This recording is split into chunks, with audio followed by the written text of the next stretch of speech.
सभी साथियों का ऑनलाइन सक्सेस यूट्यूब चैनल पर स्वागत है। पहला प्रश्न है हमारा, अंग्रेजी साप्ताहिक समाचार पत्र राजस्थान टाइम्स का प्रकाशन 1885 ईस्वी में कहाँ से हुआ था। समाचार पत्र का नाम है राजस्थान टाइम्स और इसका प्रकाशन हुआ था 1885 में। कहाँ से हुआ था ये हमें बताना है। ऑप्शन नंबर ए है जयपुर, उदयपुर, अजमेर, भरतपुर। तो इसका जो प्रकाशन हुआ था वो हुआ था अजमेर से। सी इसका सही उत्तर है। और क्या क्या प्रश्न बन सकते हैं वो हम डिटेल में देखेंगे। हमारा जो टॉपिक है आज का वो है राजस्थान में जन जागृति और प्रजामंडल। 1857 ईस्वी का प्रथम स्वाधीनता संग्राम जो है सफल नहीं हो पाया था। जो 1857 की क्रांति थी वो सफल नहीं हुई थी, परंतु जनता में नव चेतना व जागृति की भावना अवश्य उत्पन्न हो गई थी। इसके लिए निम्नांकित कारक उत्तरदायी थे। राजस्थान के सांस्कृतिक एवं ऐतिहासिक वैभव की आत्मानुभूति जब हिंदी, गुजराती और बांग्ला साहित्य से राजस्थानी चरित्रों के बारे में हुई, तब जनता अपने प्राचीन गौरव के प्रति सजग हो उठी। आर्य समाज की शाखाओं ने भी राजस्थान में स्वतंत्रता के प्रति विचारों को फैलाकर राष्ट्रीय चेतना प्रज्वलित की। राजनीतिक जागृति की भावना को विकसित करने में स्वामी दयानंद सरस्वती और स्वामी विवेकानंद का भी महत्वपूर्ण योगदान रहा था। साहित्य और पत्रकारिता ने भी राष्ट्रीय भावना को जगाया। बंकिम चंद्र चटर्जी का जो वंदे मातरम लिखा गया था वो गान राजस्थान से गूंज उठा। राजस्थान समाचार, देश हितैषी, परोपकारक आदि समाचार पत्रों ने भी राष्ट्रीय भावना की जागृति में महत्वपूर्ण सहयोग दिया। उदयपुर से सज्जन कीर्ति सुधाकर और अजमेर से अंग्रेजी साप्ताहिक राजस्थान टाइम्स सन 1885 ईस्वी में प्रकाशन शुरू हुआ।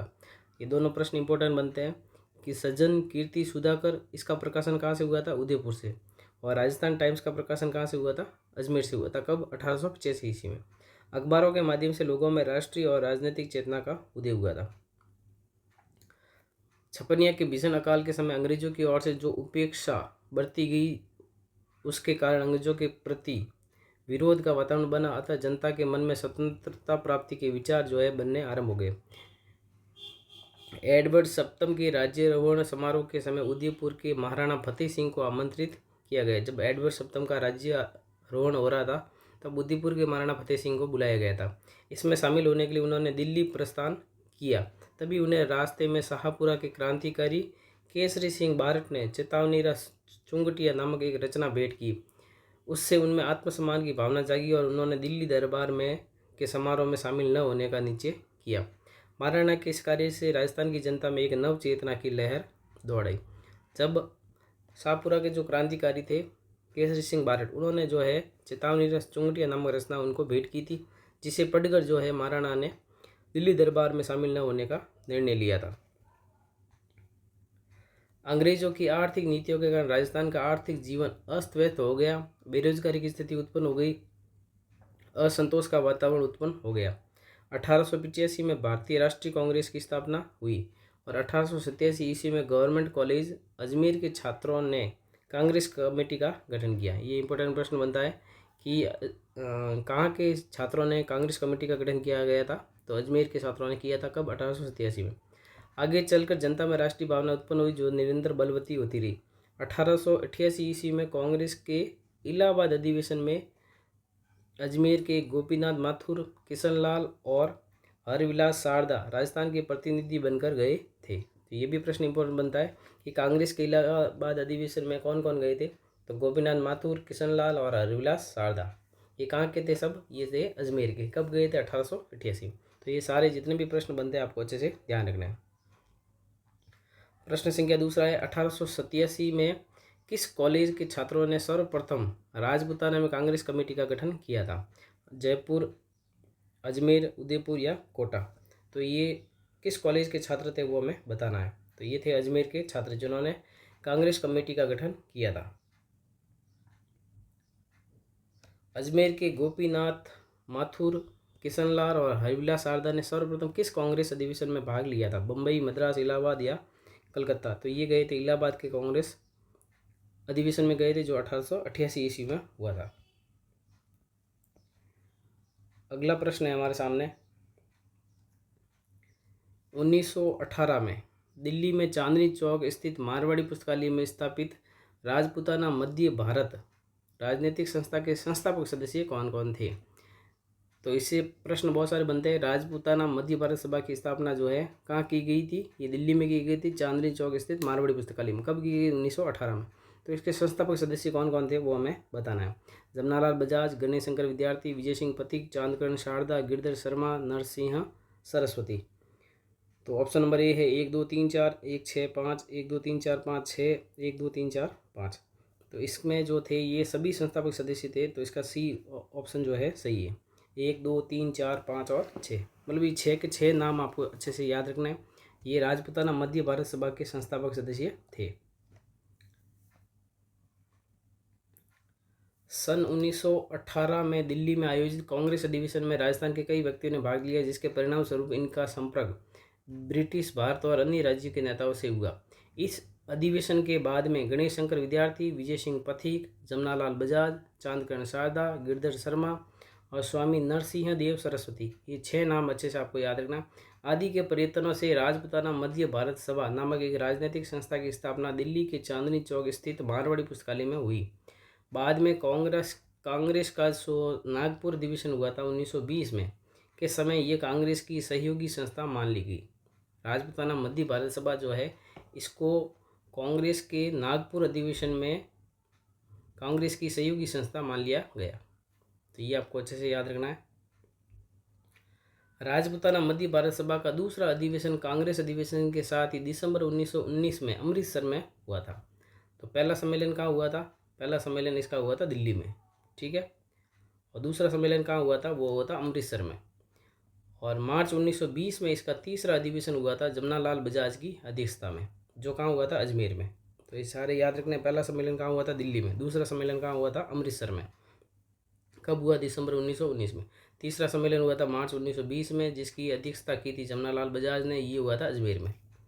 और चौथा जो अधिवेशन हुआ था वो हुआ था दिसंबर 1920 में, और ये हुआ था नागपुर में। भारतीय राष्ट्रीय कांग्रेस का अधिवेशन भी इस समय नागपुर में हो रहा था। सभा के अध्यक्ष नरसिंह चिंतामणि केलकर निर्वाचित हुए थे। कौन हुए थे? नरसिंह चिंतामणि केलकर। किंतु कुछ कारणों से वे नागपुर नहीं पहुंच पाए थे, अतः जयपुर के तो नरसिंह चिंतामणि ने उनकी जो है अध्यक्षता नहीं की थी, क्योंकि वो पहुंच नहीं पाए थे। अतः जयपुर के गणेश नारायण सोमाणी, ये नाम अच्छे से याद रखना है, गणेश नारायण सोमाणी को सर्वसम्मति से सभापति चुना गया। अधिवेशन में एक प्रदर्शनी भी लगाई गई, जिसमें राजस्थान के कृषकों को दयनीय स्थिति दर्शाई गई थी। तो राजस्थान के जो किसान आंदोलन हो गए थे उसकी स्थिति को दर्शाया गया था इस अधिवेशन में। राजस्थानी जनता का आह्वान अब कांग्रेसी नेताओं तक पहुंचा। राजस्थान के नेताओं के दबाव के कारण कांग्रेस ने एक प्रस्ताव पारित किया, जिसमें राजस्थान के राजाओं से यह आग्रह किया गया था कि वे अपनी प्रजा को शासन में भागीदार बनाया जाए। 1919 ईस्वी में वर्धा कहाँ पर है? महाराष्ट्र में। इसमें राजस्थान सेवा संघ की स्थापना की गई थी। विजय सिंह पथिक, रामनारायण चौधरी और हरि भाई किंकर के योगदान से हुई थी। तो ये आपको अच्छे से याद रखना है। राजस्थान सेवा संघ की स्थापना कब हुई थी? 1919 में। कहाँ हुई थी? वर्धा में। और इसमें योगदान किसने दिया था? विजय सिंह पथिक, रामनारायण चौधरी और हरिभाई किंकर ने। इस संघ का मुख्य उद्देश्य आपको अच्छे से याद रखना, आजकल ऐसे प्रश्न पूछे जाने लगे। मुख्य उद्देश्य था जनता की समस्याओं का निवारण करना, और इसका दूसरा जो अध्याय था वो था जागीरदारों और राजाओं का अपनी प्रजा के साथ सौहार्दपूर्ण संबंध स्थापित करवाना था। ये भी इसका उद्देश्य था। इस संघ के माध्यम से राजस्थान में राजनीतिक चेतना का प्रसार हुआ, और धीरे धीरे बूंदी, जयपुर, जोधपुर, सीकर, खेतड़ी, कोटा आदि स्थानों पर इस संघ की स्थापना शाखाएं जो है खोली गई। राजस्थान सेवा संघ ने बिजोलिया और बिंगू में किसान आंदोलन और सिरोही और उदयपुर में भील आंदोलन का मार्गदर्शन किया था। तो ये भी आपको याद रखना है कि राजस्थान सेवा संघ का योगदान किस में रहा था? एक तो बिजोलिया किसान आंदोलन में, दूसरा बिंगू किसान आंदोलन में, और तीसरा था उदयपुर और सिरोही में जो भील आंदोलन हो रहा था उसमें भी इन्होंने सहयोग किया था। संघ ने बूंदी, सिरोही और उदयपुर में पुलिस द्वारा किए गए अत्याचारों को उजागर किया और इनकी आलोचना की। ब्रिटिश सरकार राजस्थान सेवा संघ की गतिविधियों से सशंकित थी। मार्च 1924 में रामनारायण चौधरी और शोभालाल गुप्त को तरुण राजस्थान में देशद्रोहात्मक सामग्री प्रकाशित करने के अपराध में गिरफ्तार कर लिया गया। ये भी याद रखना आपको। किसको गिरफ्तार किया गया था? रामनारायण चौधरी और शोभालाल गुप्त को। क्यों किया गया था? क्योंकि तरुण राजस्थान जो समाचार पत्र था उसमें उन्होंने देशद्रोहात्मक सामग्री प्रकाशित की थी। कब किया था गिरफ्तार? मार्च 1924 में। न्यायालय ने रामनारायण चौधरी को तो जो है मुक्त कर दिया था, परंतु शोभालाल गुप्त को 2 वर्ष के कठोर कारावास की सजा मिली थी।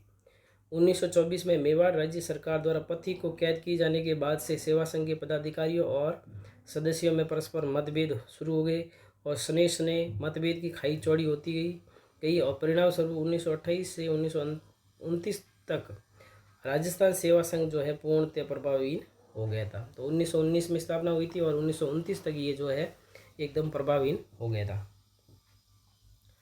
प्रश्न संख्या 5 है हमारे सामने। राजपूताना मध्य भारत सभा को 1920 में किस कांग्रेस अधिवेशन के समय कांग्रेस की सहयोगी संस्था मान लिया गया? अजमेर, अमृतसर, नागपुर या अहमदाबाद? तो 1920 में कांग्रेस का अधिवेशन हुआ था जो था वो हुआ था नागपुर में। तो 1920 में जो है इसको कांग्रेस की सहयोगी संस्था मान लिया गया। अगला प्रश्न वेरी इंपॉर्टेंट है, ये अच्छे से याद रखना आपको। राजपूताना मध्य भारत सभा के अधिवेशनों को आयोजन की दृष्टि से व्यवस्थित कीजिए। तो सबसे पहले इसका जो आयोजन हुआ था वो हुआ था दिल्ली में, उसके बाद में अमृतसर में, फिर अजमेर में, फिर नागपुर में। तो बी इसका सही उत्तर है। राजपूताना मध्य भारत के संस्थापक अध्यक्ष कौन थे? जब इसकी स्थापना हुई थी उस समय इसका अध्यक्ष कौन था? तो इसके अध्यक्ष विजय सिंह पथिक, सेठ जमनालाल बजाज, चांदकरण शारदा या गणेश शंकर विद्यार्थी? तो सबसे पहले जो इसके अध्यक्ष बने थे वो बने थे सेठ जमनालाल बजाज। बी इसका सही उत्तर है।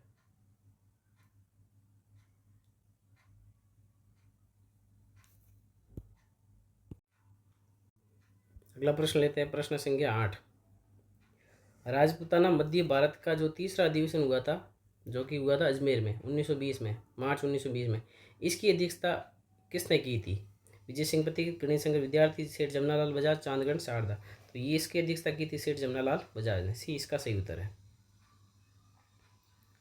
राजपूताना मध्य भारत सभा का जो चौथा अधिवेशन हुआ था वो हुआ था नागपुर में। इसकी अध्यक्षता नरसिंह केलकर के स्थान पर जयपुर के किस निवासी ने की थी? हीराचंद, रूपचंद, शिवदासानी, गिरधर शर्मा, गणेश नारायण चौमाणी और मुन्नालाल आर्य? तो इसकी अध्यक्षता की थी गणेश नारायण चौमाणी ने, क्योंकि नरसिंह जो केलकर थे वो पहुंच नहीं पाए थे। आगे बढ़ते हैं, प्रश्न संख्या 10। कांग्रेस के किस अधिवेशन में बिजोलिया में किसानों की दयनीय स्थिति प्रदर्शनी के माध्यम से प्रस्तुत की गई थी?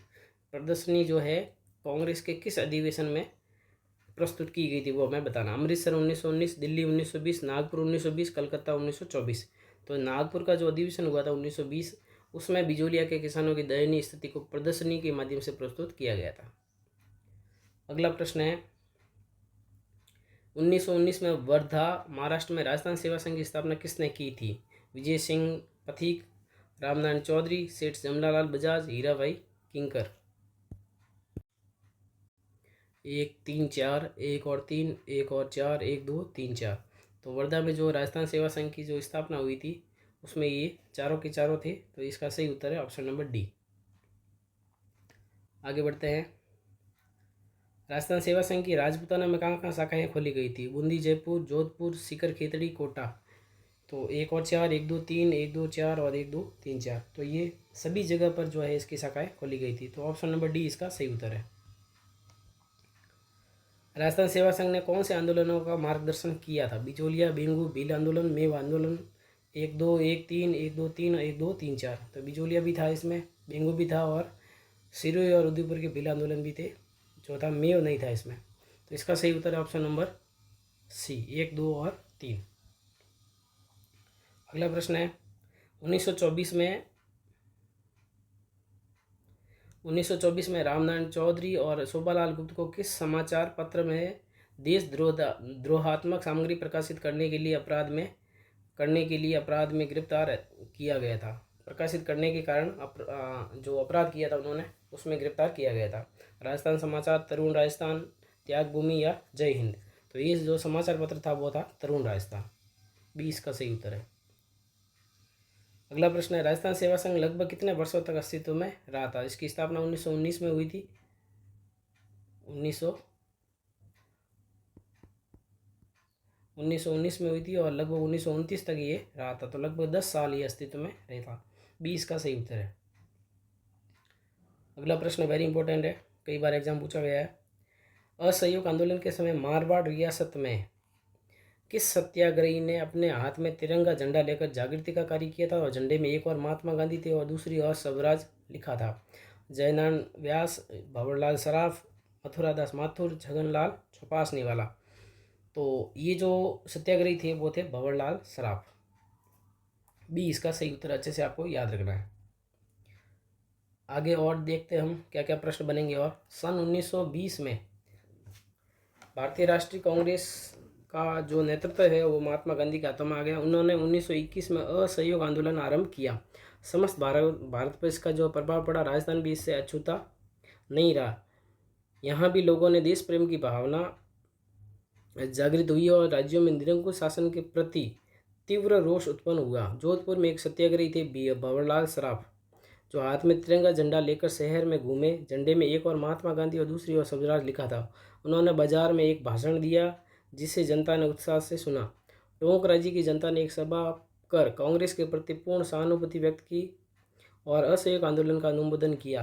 वहाँ के अंग्रेज पुलिस अधिकारी ने नेता मौलवी अब्दुल रहीम, सैयद जुबैर मियाँ, सैयद इस्माइल मियाँ, काजी महमूद अयूब आदि को जो है गिरफ्तार कर लिया था। ये सारे नाम आपको अच्छे से याद रखने हैं। अब्दुल रहीम, जुबैर मियाँ, इस्माइल मियाँ और काजी महमूद अयूब। लगभग 70 अन्य व्यक्ति भी इस संबंध में गिरफ्तार किए गए, लेकिन शीघ्र ही छोड़ दिए गए थे। जयपुर राज्य में जमनालाल बजाज, जयपुर में कौन थे? जमनालाल बजाज, जिन्होंने राय बहादुर की जो उपाधि है अपनी लौटा दी थी। ये भी अच्छे से याद रखना है कि जयपुर के किस क्रांतिकारी ने राय बहादुर की उपाधि लौटा दी थी? जमनालाल बजाज ने। और उन्होंने जो है 1 लाख रुपए तिलक स्वराज कोष में दिए थे। उन्होंने 11,000 रुपये मुस्लिम लीग को भी दिए। उन्हें अखिल भारतीय कांग्रेस कमेटी की कार्यकारिणी का सदस्य बनाया गया। इसके बाद वे गांधी जी के बिल्कुल निकट आ गए। बजाज से प्रेरित होकर राजस्थान के दूसरे व्यापारियों ने भी इस आंदोलन के दौरान कांग्रेस को आर्थिक सहयोग दिया। बीकानेर में राजनीतिक जागृति अपेक्षाकृत देरी से हुई। धीरे धीरे यहाँ भी ब्रिटिश प्रांतों में चल रहे असहयोग आंदोलन का प्रभाव पड़ने लगा और जनता में रियासती शासन के प्रति असंतोष फैलना आरंभ हो गया। सन 1921 में बीकानेर में मुक्ता प्रसाद वकील, ये नाम याद रखना आपको। सन 1921 में बीकानेर में कौन थे? मुक्ता प्रसाद वकील। उन्होंने जो है विदेशी कपड़ों की होली जलाई और खादी पहनने का व्रत लिया। बीकानेर में खादी भंडार भी जो है खोले गए। अनेक स्थान पर जनता में जागृति लाने के उद्देश्य से पुस्तकालय और वाचनालय खोले गए। चूरू, सुजानगढ़, रतनगढ़ आदि में सर्व हितकारिणी सभा, विद्या प्रचारिणी सभा आदि नाम से समाज सेवा के उद्देश्य से संस्था स्थापित की गई। इन संस्था की ओर से राजनीतिक साहित्य के पर्चे आदि प्रसारित किए गए। 15 मार्च 1921 को अजमेर में द्वितीय राजनीतिक सम्मेलन का आयोजन किया गया, जिसमें मोतीलाल नेहरू उपस्थित थे। ये भी अच्छे से याद रखना है। द्वितीय राजनीतिक सम्मेलन का आयोजन कहाँ हुआ था? अजमेर में। कब हुआ था? 15 मार्च 1921 को। और इसमें मोतीलाल नेहरू भी उपस्थित थे। मौलाना शौकत अली ने जो है सम्मेलन की अध्यक्षता की थी। अध्यक्ष कौन थे? मौलाना शौकत अली। अध्यक्षता करते हुए विदेशी वस्त्रों के बहिष्कार का आह्वान किया। अजमेर में पंडित गौरी शंकर के नेतृत्व में, ये भी अच्छे से याद रखना आपको। अजमेर में कौन थे? पंडित गौरी शंकर के नेतृत्व में विदेशी वस्त्रों का बहिष्कार किया गया था। देखो, बीकानेर में जो है किसने विदेशी वस्त्रों की होली जलाई थी? मुक्ता प्रसाद वकील ने। और अजमेर में जो है किसके नेतृत्व में विदेशी वस्त्रों का बहिष्कार किया गया? तो पंडित गौरी शंकर। ये नाम अच्छे से याद रखना है, प्रश्न इससे पूछे जाते हैं। इस कार्य मार्जूलाल सेठी और चांदगढ़ शारदा आदि ने भी भाग लिया था। प्रथम विश्व युद्ध के दौरान राजस्थान के नरेशों ने तन, मन और धन से ब्रिटिश सरकार को सहायता प्रदान कर ब्रिटिश साम्राज्य के प्रति पूर्ण निष्ठा का परिचय दिया। ब्रिटिश सरकार ने भी उन्हें अपना विश्वसनीय सहयोगी और युद्ध संचालन में भागीदार बनाया। बीकानेर के महाराजा गंगा सिंह को साम्राज्यिक युद्ध मंत्रिमंडल और साम्राज्यिक युद्ध सम्मेलन का सदस्य मनोनीत किया गया। उन्हें जर्मनी से संधि वार्ता में भाग लेने के लिए भारत का प्रतिनिधित्व करते हुए पेरिस भी भेजा गया था। इंपोर्टेंट प्रश्न बनते हैं कि साम्राज्यिक युद्ध मंत्रिमंडल और साम्राज्यिक युद्ध सम्मेलन का सदस्य किसे मनोनीत किया गया था? बीकानेर के महाराजा गंगा सिंह को। और जर्मनी से बात करने के लिए किसको भेजा गया था? भारत का प्रतिनिधित्व करने के लिए पेरिस भेजा गया था, वो भी गंगा सिंह थे। विश्व युद्ध की समाप्ति के बाद वायसराय की अध्यक्षता में नरेंद्र मंडल की स्थापना की गई थी और नरेंद्र मंडल के प्रथम जो चांसलर थे वो भी गंगा सिंह ही थे, जहां देशी राजा अपने राज्यों और सरकार से संबंधित समस्याओं पर विचार विमर्श कर सकते थे। अगला प्रश्न है, किस रियासत में असहयोग आंदोलन का समर्थन अनुमोदन हेतु विशाल सभा का आयोजन किया गया, जिसके कारण अब्दुल रहीम जुबेर मियाँ और इस्माइल मियाँ को गिरफ्तार किया गया था। ऐसा कौन सी रियासत थी जहाँ पे ये काम हुआ था? जयपुर, टोंक, भरतपुर और उदयपुर। तो ये जो विशाल सभा का जो आयोजन हुआ था वो हुआ था टोंक में। अगला प्रश्न है, जयपुर रियासत में किस क्रांतिकारी ने अपनी राय बहादुर की जो उपाधि है वो लौटा दी थी एवं 1 लाख रुपए तिलक स्वराज कोष में दिए थे? हीरालाल शास्त्री, जमनालाल बजाज, दौलत राम भंडारी, अर्जुनलाल सेठी। तो जयपुर के ये जो क्रांतिकारी थे वो थे जमनालाल बजाज। बी इसका सही उत्तर है। बीकानेर में किस क्रांतिकारी ने असहयोग आंदोलन के समय जन जागृति का कार्य करने हेतु विद्या प्रचारिणी सभा की स्थापना की थी? मगाराम वैद्य, हनुमान सिंह आर्य, मुक्ता प्रसाद वकील और दाऊलाल आचार्य। तो ये जो थे वो थे मुक्ता प्रसाद वकील। सी इसका सही उत्तर है। इन्होंने जो है बीकानेर में जन जागृति लाने के लिए विद्या प्रचारिणी सभा की स्थापना की थी। प्रश्न संख्या 20 है, असहयोग आंदोलन के समय 1921 में किसकी अध्यक्षता में अजमेर में द्वितीय राजनीतिक सम्मेलन हुआ था? किसकी अध्यक्षता में हुआ था वो हमें बताना है। मोतीलाल नेहरू ये तो इसमें शामिल हुए थे, मौलाना शौकत अली, पंडित गौरीशंकर, काजी महमूद अयूब। तो इसकी अध्यक्षता की थी मौलाना शौकत अली ने। बी इसका सही उत्तर है। अजमेर में किसके नेतृत्व में असहयोग आंदोलन के समय विदेशी वस्त्रों का बहिष्कार किया गया था? अजमेर में चांदकरण शारदा, अर्जुनलाल सेठी, पंडित गौरीशंकर, मौलाना शौकत अली। तो ये थे पंडित गौरीशंकर, जिसके नेतृत्व में अजमेर में जो है विदेशी वस्त्रों का बहिष्कार किया गया था। राजपूताना के किस शासक को साम्राज्यिक युद्ध मंत्रिमंडल और साम्राज्यिक युद्ध सम्मेलन का सदस्य मनोनीत किया गया था? अलवर महाराजा जय सिंह, बीकानेर महाराजा गंगा सिंह, जयपुर महाराजा जगत सिंह द्वितीय, जोधपुर महाराजा राम सिंह। तो ये थे बीकानेर के महाराजा गंगा सिंह, इनको जो है सदस्य मनोनीत किया गया था। अगला प्रश्न है, नरेंद्र मंडल के प्रथम चांसलर कौन थे? बीकानेर के महाराजा अलवर के महाराजा जय सिंह, बीकानेर के महाराजा गंगा सिंह, जयपुर महाराजा जगत सिंह द्वितीय, जोधपुर महाराजा राम सिंह। तो नरेंद्र मंडल के जो प्रथम चांसलर थे वो थे बीकानेर के महाराजा गंगा सिंह। बी इसका सही उत्तर है।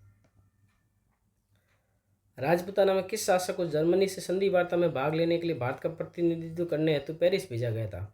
अलवर के महाराजा जय सिंह, बीकानेर के महाराजा गंगा सिंह, जयपुर महाराजा जगत सिंह द्वितीय, जोधपुर महाराजा राम सिंह। तो पेरिस भेजा गया था बीकानेर के महाराजा गंगा सिंह को। तो बी इसका सही उत्तर है। आगे और पढ़ते हैं। इसके साथ ही ब्रिटिश सरकार द्वारा देशी राजाओं को संकेत दिया गया कि राष्ट्रवादी, मध्यम वर्गीय लोग, किसान, मजदूर आदि समाज की निम्न स्तर की उभरती शक्ति ब्रिटिश सरकार और देशी नरेशों के लिए समान रूप से अशांति और खतरा उत्पन्न करने का कारण बन सकती है। ब्रिटिश प्रशासकों ने मेवाड़ के बिजोलिया ठिकाने में किसान पंचायतों की स्थापना पर गौर किया और उनकी आत्मनिर्भरता की तुलना रूसी सोवियतों से की। बिजोलिया किसान आंदोलन के सूत्रधार थे विजय सिंह पथिक, को बोल्शेविक मतलब कि विप्लववादी कहा था। एक बार फिर समान हितों की बात कहकर देशी राज्यों का सहयोग प्राप्त करने का प्रयास किया गया। देशी राज्यों का अस्तित्व ब्रिटिश सत्ता के साथ जुड़ा हुआ था, इसलिए राजस्थान के राजाओं ने असहयोग आंदोलन को अपने अस्तित्व के लिए खतरा समझा। राजस्थान के शासक अपने राज्यों में असहयोग आंदोलन के दौरान होने वाली गतिविधियों के प्रति सतर्क हो गए। स्वयं को प्रगतिशील मानने वाले बीकानेर के महाराजा गंगा सिंह ने अपने राज्य के शिव मूर्ति सिंह, संपूर्णानंद और आनंद वर्मा को सरकारी नौकरी से इसलिए निलंबित कर दिया क्योंकि वे स्वदेशी वस्त्र पहनते थे और तिलक स्वराज कोष में चंदा जमा करवाया था। तो ये भी अच्छा प्रश्न बनता है कि शिव सिंह मूर्ति, संपूर्णानंद और आनंद वर्मा किस रियासत से संबंधित थे? बीकानेर के थे, और इनको सरकारी नौकरी से निकाल दिया था बीकानेर के महाराजा गंगा सिंह ने। क्यों निकाला था? क्योंकि ये स्वदेशी वस्त्र पहनते थे और उन्होंने तिलक स्वराज कोष में चंदा भी दिया था। जोधपुर के जो महाराजा थे उनके संरक्षक थे सर प्रताप सिंह। इस आंदोलन के कारण इतना बौखला गए थे कि उन्होंने विदेशी माल को प्रोत्साहन देना आरंभ कर दिया था, और जबकि इससे पूर्व वे महर्षि दयानंद के उपदेश मानकर हिंदी भाषा और स्वदेशी का प्रचार कर रहे थे। तो असहयोग आंदोलन से वो इतना बौखला गए थे कि उन्होंने विदेशी माल को प्रोत्साहन देना प्रारंभ कर दिया था। उदयपुर के महाराजा थे फतेह सिंह। उन्होंने असहयोग आंदोलन के प्रति गुप्त रूप से सहानुभूति रखते थे। भारत सरकार ने उन्हें आदेश दिया कि वे या तो उनके कहे अनुसार मंत्रिमंडल का गठन करें या फिर युवराज को शासन के अधिकार सौंपकर स्वयं राजकाज से अलग हो जाए। महाराणा ने विवश होकर अपने युवराज भूपाल सिंह को 28 जुलाई 1921 को शासनाधिकार सौंप दिए। युवराज ने अंग्रेज सरकार की इच्छा अनुसार मंत्रिमंडल बनाया और राजस्व विभाग जैसा महत्वपूर्ण विभाग एक अंग्रेज अधिकारी मिस्टर ट्रेंच को सौंप दिया। राजस्व विभाग जो था वो अंग्रेज अधिकारी को सौंप दिया था। ब्रिटिश सरकार अब ये प्रयत्न करने लगी कि जहां तक हो सके राजस्थान के राज्यों में अंग्रेज मंत्रियों की नियुक्ति हो, ताकि वे राज्यों में बढ़ती हुई राजनीतिक चेतना पर नियंत्रण रख सके। तो ब्रिटिश सरकार क्या चाहती थी कि राज्यों में जो है अंग्रेज मंत्रियों की नियुक्ति होनी चाहिए। इसी क्रम में सिरोही, बूंदी, जोधपुर और जयपुर, नाम याद रखना आपको, सिरोही, बूंदी, जोधपुर और जयपुर में अंग्रेज व्यक्तियों को मंत्री नियुक्त किया गया। जहां ऐसा संभव नहीं हुआ वहां राज्य के बाहर के व्यक्तियों को उच्च पदों पर नियुक्त करने की व्यवस्था की गई। स्थानीय प्रतिभा की पूर्ण रूप से अवहेलना की गई। मतलब जहाँ के स्थानीय लोग थे ना, उनको जो है पदों पर नियुक्त नहीं किया गया, या तो अंग्रेजों को किया गया या फिर बाहर के व्यक्तियों को किया गया। मारवाड़, जोधपुर राज्य का प्रथम मैट्रिक परीक्षा उत्तीर्ण व्यक्ति और स्थानीय कॉलेज का प्रथम स्नातक दरबार हाई स्कूल में क्रमशः लेखाकार और सामान्य अध्यापक के पद पर ही कार्यरत रहे। राजस्थान के अनेक राज्यों में राजाओं के प्रशासन का अधिकार छीनकर नव नियुक्त दीवानों और निरंकुश नौकरशाहों को दे दिया गया। उनका कार्य जनता की राजनीतिक गतिविधियों पर अंकुश लगाए रखना था। वे अपने कार्यों के लिए राजा या जनता के स्थान पर दिल्ली के राजनीतिक विभाग के प्रति उत्तरदायी थे। 20वीं शताब्दी के तृतीय दशक तक राज्य में बहुत बड़ी संख्या में शिक्षित लोग मौजूद थे, जिन्हें राज्य में कार्य करने का अवसर प्राप्त नहीं हो रहा था। परिणाम स्वरूप उनमें असंतोष फैल गया। इस अशिक्षित वर्ग ने प्रचलित व्यवस्था में व्याप्त अनियमितताओं को उजागर कर जनता में जागृति उत्पन्न की। उन्होंने नागरिक अधिकारों और उत्तरदायी सरकार की स्थापना के लिए संघर्ष किया और जन आंदोलनों का नेतृत्व प्रदान किया। राजस्थान में अब नए युग का सूत्रपात हुआ। अगला प्रश्न है, किस रियासत के शिव मूर्ति सिंह, नाम याद रखना है, संपूर्णानंद और आनंद वर्मा को सरकारी नौकरी से निकाल दिया गया क्योंकि उन्होंने असहयोग आंदोलन के समय स्वदेशी का समर्थन एवं तिलक स्वराज कोष में चंदा दिया था। जयपुर, बीकानेर, कोटा या मारवाड़, ये किस रियासत से संबंधित थे? तो ये थे बीकानेर रियासत से संबंधित। असहयोग आंदोलन के बाद राजनीतिक चेतना पर नियंत्रण करने हेतु कौन सी रियासतों में अंग्रेजी व्यक्तियों को मंत्री नियुक्त किया गया? सिरोही, बूंदी, जयपुर, जोधपुर, बीकानेर, जैसलमेर, बीकानेर, भरतपुर, उदयपुर, अजमेर, कोटा, बीकानेर, अजमेर, सिरोही। तो इसका सही उत्तर है ऑप्शन नंबर ए, सिरोही, बूंदी, जयपुर और जोधपुर, जहाँ पे अंग्रेज व्यक्तियों को मंत्री नियुक्त किया गया। कांग्रेस के किस अधिवेशन में देशी रियासतों के जन आंदोलन को स्वतंत्र आंदोलन का जो है अंग बनाया गया था? किस अधिवेशन में जो है देशी रियासतों का जो जन आंदोलन है उसको स्वतंत्र आंदोलन का अंग माना गया था? हरिपुरा अधिवेशन 1938 में, कराची 1940 में, मद्रास 1942 में, अहमदाबाद 1937 में। तो इसका सही उत्तर है ऑप्शन नंबर ए, हरिपुरा 1938 में। प्रश्न संख्या 28 है, राजस्थान का जन आंदोलन सर्वप्रथम किस रियासत से प्रारंभ हुआ? सबसे पहले जन आंदोलन की शुरुआत कौन सी रियासत से हुई थी वो हमें बताना है। ऑप्शन है टोंक, सिरोही, मारवाड़, झालावाड़। तो इसका जो सही उत्तर है वो है ऑप्शन नंबर सी, सबसे पहले जो है जन आंदोलन की शुरुआत मारवाड़ से हुई थी। अब हम विस्तार से पढ़ते हैं और क्या क्या प्रश्न बन सकते हैं। राजस्थान में प्रजामंडलों की स्थापना। राजस्थान में स्वतंत्रता संग्राम को 3 चरणों में विभक्त किया गया है। प्रथम 1927 ईस्वी से पूर्व, दूसरा था 1927 से 1938 ईस्वी तक और तीसरा था 1938 से लेकर 1949 तक। प्रथम चरण सामाजिक मानवतावादी समस्याओं पर केंद्रित था। द्वितीय चरण 1927 ईस्वी में All India State People's Conference की स्थापना हुई। 1938 में हरिपुरा कांग्रेस अधिवेशन में प्रस्ताव पास कर देशी रियासतों में लोगों द्वारा स्वतंत्रता संघर्ष चलाने की बात कही गई। 1938 ईस्वी के बाद विभिन्न राज्यों में प्रजामंडल या प्रजा परिषदों की स्थापना हुई। राजनीतिक अधिकारों उत्तरदायी प्रशासन के लिए आंदोलन शुरू किए गए। प्रजामंडलों की स्थापना से पूर्व भी मुख्यतः बुद्धिजीवी वर्ग ने ब्रिटिश भारत के समान रियासतों में भी प्रजा के अनेक संगठन बनाए। ऐसे संगठनों में 1918 में राजपुताना मध्य भारत सभा की स्थापना हुई थी। ये आपको अच्छे से याद रखना है, प्रश्न पूछा जाता है। राजपुताना मध्य भारत सभा की स्थापना कब हुई थी? 1918 ईस्वी में। और 1919 ईस्वी में हुई थी राजस्थान सेवा संघ की स्थापना। और 1920 में हुई थी अखिल भारतीय देशी लोक परिषद की स्थापना हुई थी। तो ये तीनों अच्छे से आपको याद रखना है। इन संगठनों के माध्यम से स्वतंत्र आंदोलन में तीव्रता आई। नेक्स्ट हमारा टॉपिक है प्रजामंडलों की स्थापना। सर्वप्रथम प्रजामंडल की स्थापना 1931 में जयपुर में की गई, परंतु इसने राजनीति में प्रवेश 1938 में किया था। मारवाड़ में प्रजामंडल की स्थापना 1934 में हुई थी। ये सारे साल आपको अच्छे से याद रखना है। मारवाड़ में 1934 में हुई थी। कोटा में प्रजामंडल की स्थापना 1938 में हुई थी और इसी वर्ष का मतलब 1938 में ही उदयपुर में मेवाड़ प्रजामंडल की स्थापना हुई और अलवर में अलवर प्रजामंडल की स्थापना हुई थी। 1939 में भरतपुर में भी इसकी स्थापना हो गई थी और बूंदी ने प्रजामंडल की स्थापना कोटा से 6 वर्ष बाद 1944 ईस्वी में की। 1945 में जैसलमेर प्रजामंडल की स्थापना की गई और 1933 में सिरोही लोक परिषद की स्थापना हुई बम्बई में और बीकानेर में लोक परिषद की स्थापना 1936 ईस्वी में की गई। अब हम सबसे पहले पढ़ते हैं जोधपुर में जन आंदोलन। राजस्थान का जन आंदोलन सर्वप्रथम जोधपुर, जिसको मारवाड़ भी कहा जाता है, वहाँ से प्रारंभ हुआ।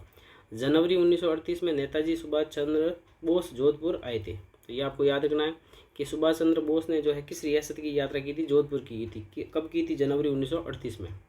उन्होंने लोगों से त्याग व बलिदान के लिए सदैव तत्पर रहने के लिए आह्वान किया। द्वितीय महायुद्ध में जब अंग्रेजों ने देशी राज्यों से परामर्श किए ही बिना देशी राज्यों को युद्ध में धकेल दिया तो मारवाड़ लोक परिषद में इसके विरोध में आवाज़ उठाई। जब ब्रिटिश प्रांतों में कांग्रेस मंत्रिमंडलों ने अपना रोष बताते हुए पद से त्यागपत्र दिए तो जोधपुर के जयनारायण व्यास ने भी सलाहकार परिषद से इस्तीफा दे दिया। तो आपको ये ध्यान रखना है कि जोधपुर के किस क्रांतिकारी ने जो है सलाहकार परिषद से इस्तीफा दे दिया था, तो वो थे जयनारायण व्यास। इस कारण सरकार ने 29 मार्च 1940 ईस्वी को लोक परिषद को गैर कानूनी संस्था घोषित कर दिया गया था। मारवाड़ लोक परिषद जो है उसको गैर कानूनी घोषित कब किया गया? 29 मार्च 1940 को। और अनेक नेताओं को जेल में डाल दिया गया। छात्रों ने इस आंदोलन में सक्रिय भाग लिया और इसमें प्रमुख थे जगदीश लाल। ये सारे नाम याद रखने, आजकल ऐसे प्रश्न पूछे जाते हैं, कुछ व्यक्तियों के नाम दे दिए जाएंगे और आपसे पूछा जाएगा उनका संबंध किस प्रजामंडल से था। तो जगदीश लाल, जोरावर मल, मदन पाल, इन सब का संबंध जो है जोधपुर से है। इन्होंने छात्रों को स्कूल जाने से रोका और उन्हें परीक्षा न देने का अनुरोध किया। 18 अगस्त 1942 को आंदोलन के छठे डिक्टेटर फूलचंद बापना को गिरफ्तार कर लिया गया। 18 अगस्त 1942 को छठे डिक्टेटर थे फूलचंद बापना। और नागौर के शिवदयाल दवे, जिसे 7वां डिक्टेटर बनाया गया था, को उसको भी गिरफ्तार कर लिया गया था, नागौर के शिवदयाल दवे। और 8वें डिक्टेटर थे तुलसीदास राठी, उसको भी उसी दिन गिरफ्तार कर लिया गया। तो ये सारे डिक्टेटर आपको याद रखने। छठे थे अपने फूलचंद बापना और 7वें थे शिवदयाल दवे और 8वें थे तुलसीदास राठी। इन सबको गिरफ्तार कर लिया गया था। इस प्रकार पुलिस ने एक ही दिन में लोक परिषद के 3 डिक्टेटरों को गिरफ्तार कर लिया। ये थे जयनारायण व्यास। मारवाड़ की स्त्रियों ने भी आंदोलन में महत्वपूर्ण योगदान दिया। 18 अगस्त 1942 को 5 स्त्रियों ने कुछ स्कूली छात्रों के साथ मिलकर ब्रिटिश विरोधी नारे लगाते हुए प्रभात फेरी निकाली। शीघ्र ही भीड़ इकट्ठी हो गई। घुड़सवार पुलिस को रोकने के उद्देश्य से स्त्रियां सड़क पर लेट गई। क्रुद्ध जनता ने पुलिस को बुरा भला कहा और उन पर पत्थर फेंके। अब इनमें कौन कौन सी महिलाएं थी, ये सारे नाम याद रखना आपको। रमा देवी, कृष्णा कुमारी जो थी वो अचलेश्वर प्रसाद की पत्नी थी। और तीसरी जो महिला है वो है दयावती, ये रामचंद्र पालीवाल की पत्नी थी। तो ऐसी महिलाओं के नाम देके पूछा जा सकता है इनका संबंध कौन से प्रजामंडल से है। तो रमा देवी, कृष्णा कुमारी और दयावती। इससे पूर्व उन्होंने सर प्रताप स्कूल, पुष्टिकर स्कूल और सरदार हाई स्कूल में धरना देने का प्रस्ताव किया था। 22 सितंबर 1942 को एक सभा में सूरज देवी, ये भी नाम याद रखना आपको, सूरज देवी माथुर और सावित्री देवी माथुर, ये 5 महिलाएं हैं। ऊपर 3 महिलाएं आई थी, रमा देवी, कृष्णा कुमारी और दयावती। और 2 महिलाएं ये आपको याद रखनी, सूरज देवी माथुर और सावित्री देवी माथुर। उन्होंने उत्तरदायी शासन संबंधी गीत गाए। आर्य समाज कन्या पाठशाला की प्रधानाध्यापिका ने एक सभा में एक जोशीला भाषण भी दिया था। बाद में सार्वजनिक मांग पर 1944 ईस्वी में जोधपुर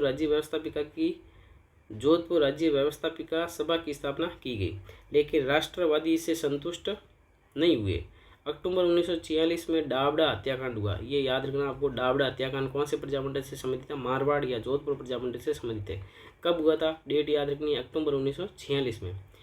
और इसमें क्या हुआ था कि डीडवाना जो उस टाइम जो परगना था, डीडवाना के जागीरदारों ने अपने सामंती सहयोगियों के द्वारा लोक परिषद के कार्यकर्ताओं पर अमानवीय अत्याचार किए थे। यद्यपि राष्ट्रीय समाचार पत्रों में इस कृत्य की तीव्र भर्त्सना की गई, परंतु जोधपुर महाराजा ने इसकी कोई परवाह नहीं की। जून 1947 में जोधपुर के महाराजा उमेद सिंह का देहांत हो गया और उनके पुत्र जो थे हनुवंत सिंह को गद्दी क्षीण किया गया। नए राजा ने प्रधानमंत्री वेंकटाचारी को हटा दिया और अपने जागीरदारों और रिश्तेदारों का मंत्रिमंडल बना दिया था। जो प्रधानमंत्री था वेंकटाचारी, उसको हटा दिया और अपने जागीरदारों और रिश्तेदारों का मंत्रिमंडल बना दिया। 28 फरवरी 1948 को भारत सरकार ने वीपी मेनन को जोधपुर भेजा। ये भी प्रश्न बनता है कि किसको भेजा था? वीपी मेनन को भेजा था। कब? 28 फरवरी 1948 को। और उनके समझाने पर राजा ने वस्तुस्थिति को समझा। 1948 ईस्वी में जयनारायण व्यास के मंत्रिमंडल का निर्माण हुआ और मार्च 1949 में जोधपुर व्रत राजस्थान में जो है विलीन हो गया था। तो ये सारी बातें आपको जोधपुर से संबंधित आपको अच्छे से याद रखनी है। प्रश्न संख्या 29 है, नेताजी सुभाष चंद्र बोस ने जोधपुर की यात्रा कब की थी? 1926 में, 1930 में, 1938 में, 1942 में। तो नेताजी सुभाष चंद्र बोस ने जोधपुर की यात्रा की थी 1938 में। सी इसका सही उत्तर है। मारवाड़ लोक परिषद को गैर कानूनी संस्था जो है किस वर्ष घोषित किया गया था? 29 मार्च 1940 को, 1 जनवरी 1941 को, 21 मार्च 1942 को, 3 मार्च 1944 को। तो इसको जो गैर कानूनी घोषित किया गया था वो किया गया था 29 मार्च 1940 को। ये इसका सही उत्तर है। भारत छोड़ो आंदोलन के समय जगदीश लाल, जोरावरमल और मदन लाल छात्र राजनीति में सक्रिय थे। इनका संबंध कौन से प्रजामंडल से है? बीकानेर, मारवाड़, कोटा या जयपुर। तो ये तीनों नाम जो है मारवाड़ से संबंधित है या जोधपुर से संबंधित है। ऐसे प्रश्न एग्जाम में आजकल ज़्यादा आने लग गए हैं। प्रश्न संख्या 32 है, भारत छोड़ो आंदोलन के समय मारवाड़ लोक परिषद के किन डिक्टेटरों को गिरफ्तार किया गया था? 3 डिक्टेटर थे, उनको गिरफ्तार किया गया था। छठे डिक्टेटर फूलचंद बापना, 7वां डिक्टेटर शिवदयाल जो नागौर के थे, 8वें डिक्टेटर थे तुलसीदास राठी और 3रे डिक्टेटर थे अभयमल जैन। तो इसका जो सही उत्तर है वो है ऑप्शन नंबर सी, 1, 2 और 3। छठे, 7वें और 8वें डिक्टेटर को गिरफ्तार किया गया था। 3रे डिक्टेटर इसमें नहीं थे। प्रश्न संख्या 33 है, महिला क्रांतिकारी दयावती, रमा देवी और कृष्णा कुमारी का संबंध किस प्रजामंडल से है? बीकानेर, मारवाड़, भरतपुर और जयपुर। तो इनका संबंध जो है वो है मारवाड़ प्रजामंडल से। सूरज देवी, माथुर और सावित्री देवी का संबंध किस प्रजामंडल से था? बीकानेर, भरतपुर, मारवाड़ और जयपुर। तो इनका संबंध जो था वो था मारवाड़ प्रजामंडल से। बीकानेर रियासत में सर्वप्रथम जन जागृति लाने का कार्य करने वाले क्रांतिकारी कौन थे? बीकानेर रियासत में सबसे पहले जन जागृति लाने का कार्य किसने किया था? मग्गाराम वैद्य, मुक्ता प्रसाद वकील, रघुवर दयाल गोयल, स्वामी गोपाल दास। तो बीकानेर रियासत में सबसे पहले जन जागृति लाने का कार्य किया था स्वामी गोपाल दास ने। इसका सही उत्तर है ऑप्शन नंबर बी। अब हम पढ़ेंगे बीकानेर में जन आंदोलन। बीकानेर के महाराजा गंगा सिंह एक प्रगतिशील शासक थे और उन्होंने अपनी योग्यता से अंतर्राष्ट्रीय ख्याति प्राप्त कर ली थी। उन्होंने राज्य में व्यवस्थापिका, हाई कोर्ट, नगरपालिकाओं का निर्माण कर सुधारक की भूमिका अदा की थी, परंतु जन आंदोलन को उन्होंने साम, दाम, दंड, भेद की नीति से दबा दिया था। जो आंदोलन हो रहा था उसको दबा दिया था। बीकानेर में जन जागृति लाने वालों में चूरू के स्वामी गोपाल दास जो थे वो सर्वप्रथम थे। ये कहाँ के थे? चूरू के थे। रियासती शासन ने बीकानेर षड्यंत्र केस में स्वामी गोपाल दास और उसके 8 साथियों को फंसा दिया था और जेल में अनेक यातनाएं दी थी। मग्गाराम वैद्य ने राजा के आतंक के कारण कलकत्ता जाकर बीकानेर प्रजामंडल की स्थापना की। इंपॉर्टेंट प्रश्न बनता है कि बीकानेर जो प्रजामंडल है उसकी स्थापना कहाँ की गई थी? कलकत्ता में की गई थी। और किसने की थी? मग्गाराम वैद्य ने। 1943 ईस्वी में गंगा सिंह की मृत्यु हो गई और उसके बाद में शार्दुल सिंह जो है राजा बने। पिता की तरह पुत्र ने भी दमन चक्र चालू रखा, परंतु 1947 ईस्वी के बाद राजा बदलते समय को पहचान गए और 1947 में बीकानेर एक्ट पास कर द्विसदनीय व्यवस्थापिका जो है बनाई गई थी। द्विसदन बनाए गए थे, एक का नाम था राज्यसभा और एक का नाम था धारासभा। तो ये भी प्रश्न बन सकता है कि द्विसदनीय व्यवस्थापिका जिसके नाम थे राज्यसभा और धारासभा की स्थापना कहाँ की गई थी? बीकानेर में की गई थी। इसके अतिरिक्त लोक सेवा आयोग और हाई कोर्ट का भी गठन किया गया था। जनता को कतिपय मौलिक अधिकार भी प्रदान किए गए थे। अप्रैल 1947 में बीकानेर ने केंद्रीय संविधान सभा में अपने प्रतिनिधि भेजे थे। बीकानेर ने वर्ध राजस्थान में शामिल होने में कोई अड़चन पैदा नहीं की थी। लंबे इंतजार के बाद में दिसंबर 1947 में बीकानेर संविधान अधिनियम जनता के लिए प्रकाशित किया गया। बीकानेर संविधान अधिनियम जनता के लिए प्रकाशित किया गया। कहने को तो इसके अनुसार शासक के संरक्षण में कार्य करते हुए जनता के प्रति एक उत्तरदायी सरकार बनाई जा रही थी और व्यापक मताधिकार पर आधारित 2 सदनों वाली व्यवस्थापिका अस्तित्व में आई। कुछ बातों को छोड़कर समस्त शासन एक परिषद को जो है सौंप दिया गया, जो व्यवस्थापिका के प्रति उत्तरदायी थी। शासक ने यह भी घोषणा कर दी कि 2 वर्षों के भीतर ही उनके संरक्षण में एक पूर्ण उत्तरदायी सरकार बनाई जाएगी। जनवरी 1948 में महाराजा ने सभी राजनयिक बंदियों को रिहा कर दिया। जितने भी राजनीतिक जो बंदी थे उनको रिहा कर दिया गया था। प्रजा परिषद के कार्यकर्ताओं ने एक सभा में घोषणा की कि नया संविधान स्वीकार करने योग्य नहीं है, ऐसी उन्होंने घोषणा की थी। प्रजा परिषद के कार्यकर्ताओं ने 2 फरवरी 1948 को ये घोषणा की गई कि अप्रैल 1948 तक उत्तरदायी सरकार अस्तित्व में आ जाएगी। 18 मार्च 1948 को शार्दुल सिंह ने मंत्रिपरिषद के स्थान पर एक मिला जुला अंतरिम मंत्रिमंडल बनाने की घोषणा की। अंतरिम मंत्रिमंडल बनाने की घोषणा शार्दुल सिंह ने कर दी थी 18 मार्च 1948 को, जिसका कार्य राज्य में दैनिक शासन को जारी रखना था। ये मिला जुला मंत्रिमंडल अधिक दिनों तक कार्य नहीं कर सका। प्रजामंडल चुनाव कराने के जो है पक्ष में भी नहीं था। सामंती प्रतिनिधियों के साथ मिलकर जनप्रतिनिधियों के लिए सरकार चलाना संभव नहीं था। प्रजामंडल के सदस्यों ने मंत्रिमंडल से जो है इस्तीफा भी दे दिया था। जो प्रजामंडल के सदस्य थे उन्होंने मंत्रिमंडल से इस्तीफा दे दिया। विवश होकर महाराजा ने मंत्रिमंडल को ही भंग कर दिया। केंद्र के दबाव के फलस्वरूप उसे प्रस्तावित चुनाव भी रद्द करने पड़े। इसी बीच कैबिनेट योजना के अंतर्गत अंतरिम सरकार बनी थी, जो पूरे देश में बनी थी, और संविधान निर्मात्री सभा का भी कार्य आरंभ हो गया था। देशी राज्यों को भी संविधान निर्मात्री सभा में भाग लेने को आमंत्रित किया गया। महाराजा शार्दुल सिंह ने दूरदर्शिता का परिचय देते हुए इसमें भाग लेने का निर्णय लिया था।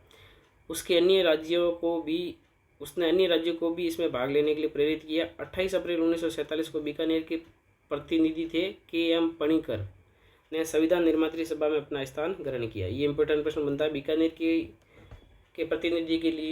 प्रतिनिधि के रूप में संविधान निर्मात्री सभा में कौन गए थे? तो वो गए थे KM पणिकर। 3 जून 1947 को माउंटबेटन योजना की घोषणा की गई, जिसमें भारत के विभाजन का उल्लेख था।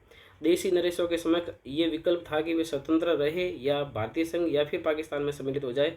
महाराजा शार्दुल सिंह ने बीकानेर राज्य को भारतीय संघ में सम्मिलित होने का निर्णय लिया था। तो ये सब हमने पढ़ा अभी बीकानेर में जन जागृति के बारे में। प्रश्न संख्या 36 है, KM पणिकर ने किस रियासत में प्रशासन कार्य किया था? कोटा, सिरोही, जैसलमेर और बीकानेर। तो KM पणिकर जो थे वो बीकानेर से संबंधित थे। तो डी इसका सही उत्तर है। महाराजा गंगा सिंह ने बीकानेर षड्यंत्र केस में कितने क्रांतिकारियों के खिलाफ मुकदमा चलाकर कठोर सजा दी थी? तो 2, 4, 9 और 22। तो इसमें जो टोटल क्रांतिकारी थे वो थे 9।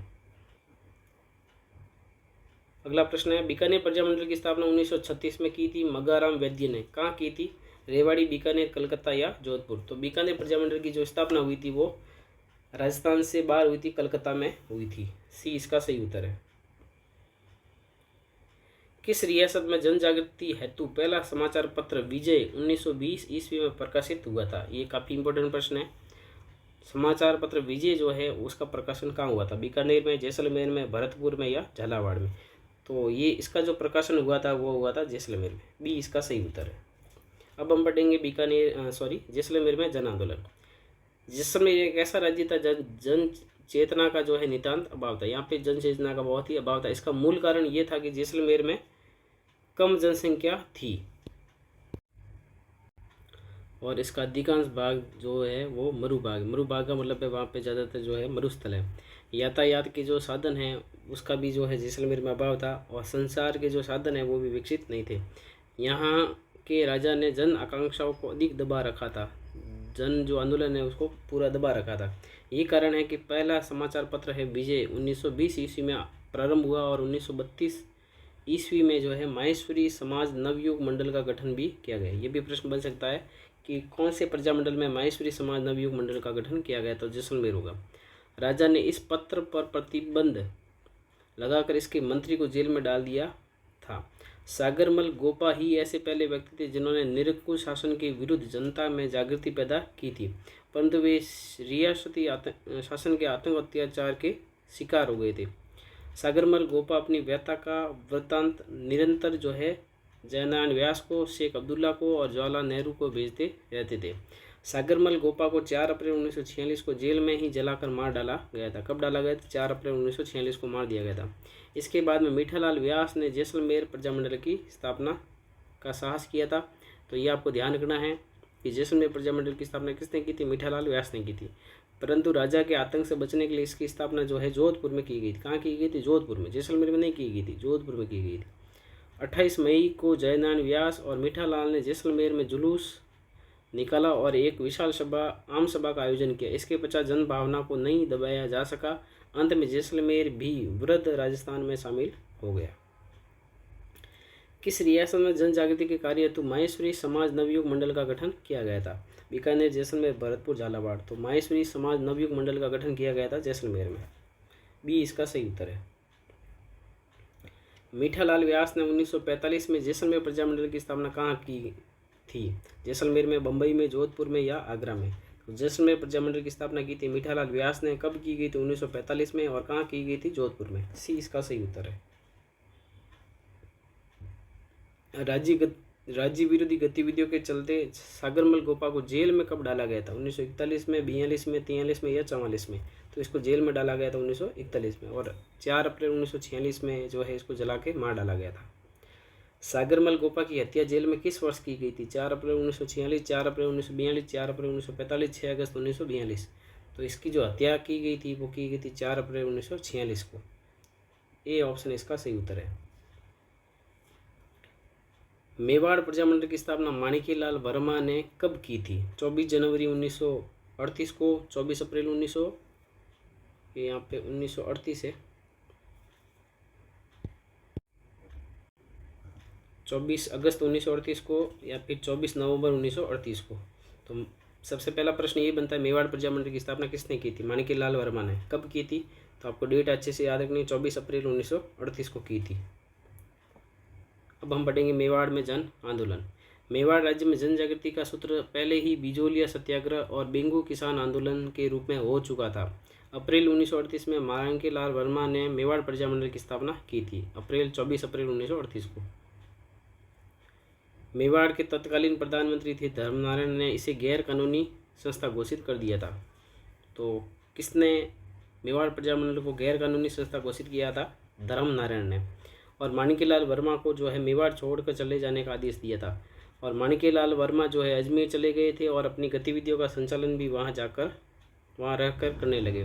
लेकिन मेवाड़ की सरकार ने फरवरी 1939 में माणिक्यलाल वर्मा को देवली से, कहाँ से? देवली से ज़बरदस्ती उठा लिया और उसे यातनाएं ही नहीं दी अपितु मुकदमा भी चलाकर जेल में डाल दिया गया था।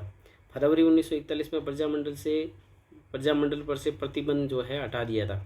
प्रतिबंध लगाया कब था? जब ये बना था, और फरवरी 1941 में जो है प्रतिबंध हटा दिया था।